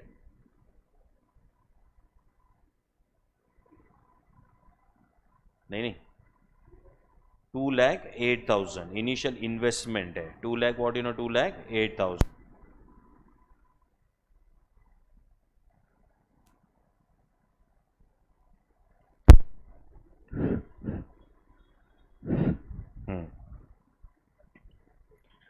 चलो देखो, इनिशियल इन्वेस्टमेंट कितना है? 2,08,000 है. ठीक है. पे बैक पीरियड का पहले मतलब समझ लो तुम लोग. पे बैक पीरियड का मतलब ये है कि ये जो 2,08,000 है ना, ये कितने टाइम में रिकवर होगा, कितने टाइम में रिकवर होगा, और वो जो पीरियड आएगा उसको बोलते हैं पे बैक पीरियड. क्या बोलेंगे उसको? पे बैक पीरियड. ठीक है. तो आज इन्वेस्टमेंट कितने का है अपना इन्वेस्टमेंट? तो इन्वेस्टमेंट इज 2,08,000. ठीक है. उसमें फर्स्ट ईयर में 80,000 रुपये आ जाएगा, सेकेंड ईयर में 60,000 आ जाएगा, थर्ड ईयर में और 60,000 आएगा, और फोर्थ ईयर में कितना आएगा? 20,000. ठीक है. तो क्या करने का मालूम है? यहाँ पे एक टेबल बनेगा जिसमें हम लोग लिखेंगे ईयर्स, कैश फ्लोज, और इधर आएगा क्यूमुलेटिव कैश फ्लोज. क्या आएगा यहाँ पे? Cumulative cash flows. ठीक है. 1 2 3 4 4 साल में जो है कितना पैसा रिकवर हो रहा है पहले ये देखते हैं. तो जो कैश फ्लो फर्स्ट ईयर का है उसमें 80,000 रुपया रिकवर हो जाएगा तुम्हारा. तो फर्स्ट ईयर के एंड तक कितना रिकवर हो जाएगा? 80,000. फिर सेकेंड ईयर में 60,000 रुपया रिकवर होएगा, मतलब सेकेंड ईयर के एंड तक कितना रिकवर हो जाएगा? 1,40,000. ठीक है. फिर थर्ड ईयर में और भी 60,000 रुपया रिकवर होएगा, मतलब यहाँ पे 2 लाख रुपीज रिकवर हो जाएगा. ठीक है. और फिर लास्ट में इधर आएगा तुम्हारा 20,000, जो फोर्थ ईयर के एंड पे 20,000 है, मतलब यहाँ पे रिकवर होएगा 2,20,000. ठीक है. मतलब 4 साल में कितना रिकवर होने वाला है तुम्हारा? 2,20,000 रिकवर हो रहे हैं. ठीक है. मतलब क्या 2,08,000 रिकवर हो जा रहा है? तुम्हारा आंसर इज यस. ठीक है.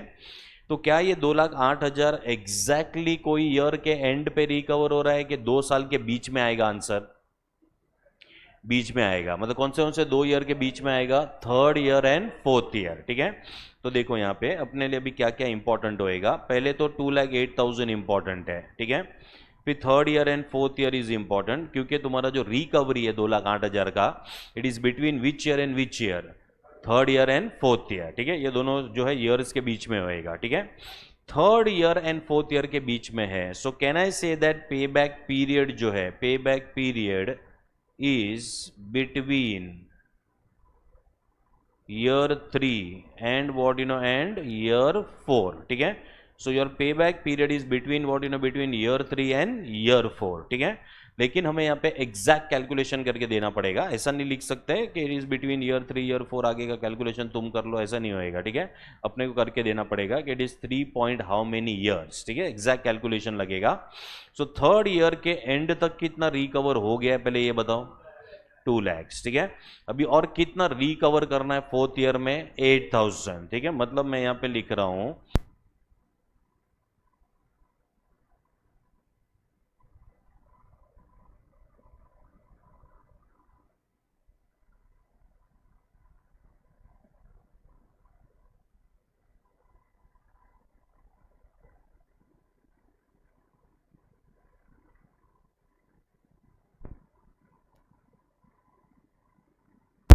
ऑफ कर रहा है और कुछ नहीं है. नहीं पता नहीं, मेरे को लगता है ये कुछ तो दूसरा इशू है. छोड़ चल. हाँ, मतलब कितना रिकवर करना है ये बताओ मेरे को? 8,000. अभी 8,000 किधर से रिकवर होएगा मालूम है? फोर्थ ईयर में जो 20,000 है ना, उसमें से रिकवर होएगा 8,000. ठीक है. तो ये वाला अमाउंट इंपॉर्टेंट है. ठीक है. तो कौन सा अमाउंट इंपॉर्टेंट है सबको बॉक्स में डाला है मैंने. 2,08,000 इंपॉर्टेंट है, third year fourth year important है, 2 lakhs इंपॉर्टेंट है, और ये 20,000 इंपॉर्टेंट है. ठीक है. तो how to calculate the payback period? So payback period is equal to 3 years plus, देखो ये क्या है, अंडरस्टैंड दिस. फोर्थ ईयर का जो 20,000 रुपया है ना, ठीक है, 20,000 रुपया फोर्थ ईयर का कितना? 20,000. इसको लगेगा 365 डेज. इसको लगेगा कितना? 365 डेज. ठीक है. तो 8,000 रुपया जो है कितने दिन में रिकवर हो जाएगा, ये क्रॉस मल्टीप्लाई करके कैलकुलेट करना है.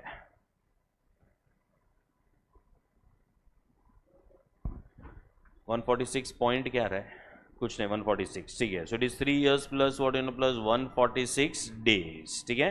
सो payback period is 3 years and what 3 years and 146 days, ठीक है, मतलब 2,08,000 एग्जैक्टली 3 years एंड 146 days में क्या हो जाएगा, रिकवर हो जाएगा। इसको बोलते हैं पे बैक पीरियड। क्या बोलेंगे इसको, पे बैक पीरियड, ठीक है। तो एक्चुअली इसका प्रेजेंटेशन कैसा होता है मालूम है, इधर डायरेक्टली 146 नहीं आएगा, इधर क्रॉस मल्टीप्लीकेशन करके दिखाना पड़ेगा, ठीक है। So it is 8,000 divided by 20,000 into 365. So it will be 3 years and 146 क्या आएगा यहाँ पे, days. So the payback period is equal to 3 years and what and 146 days.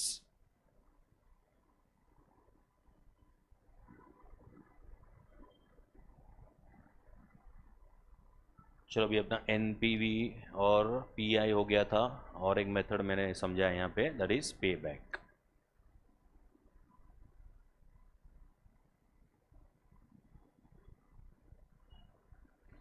Easy था ना ये तो।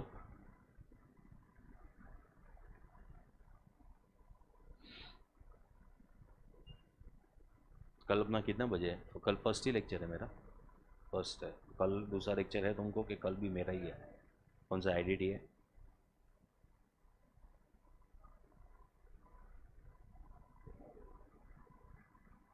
कल हाँ हाँ, कल तो मैं जल्दी निकलेगा भाई। हाँ वो एक बात चलेगा, लेकिन आज जल्दी आके भी कुछ फ़ायदा नहीं था, ऊपर तो लाइट ही नहीं था। अभी आ गया रहेगा शायद से, वो लोग ने बिल भर दिया, आ गया ना। हाँ तो हो गया रहेगा सेटिंग पूरा।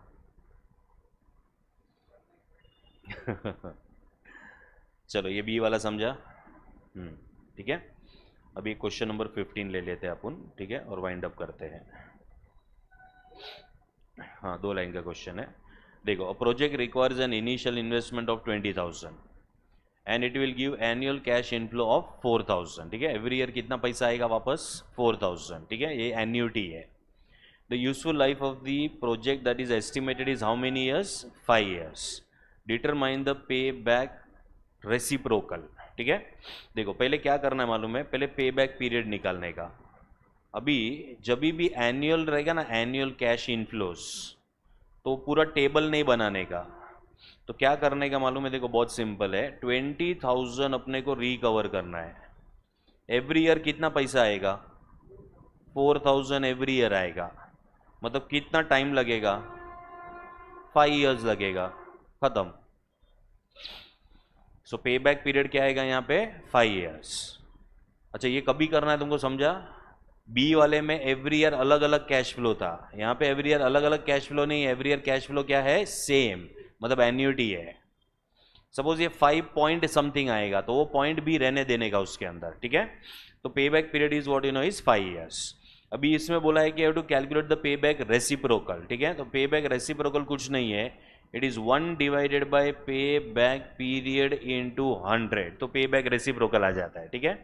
सो it is 1 divided bye 5 into 100 which will be 20%, ठीक है। तो 20% जो है ये अपना पे बैक रेसिप्रोकल पीरियड है।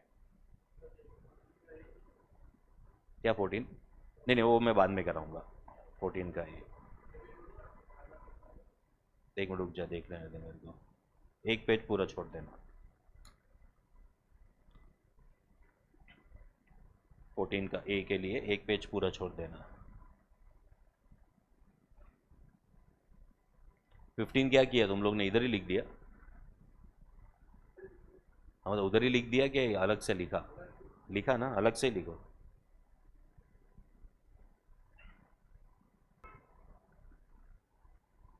ठीक है चलो, कल कंटिन्यू करेंगे, कल थोड़ा और हार्ड रहेगा। हाँ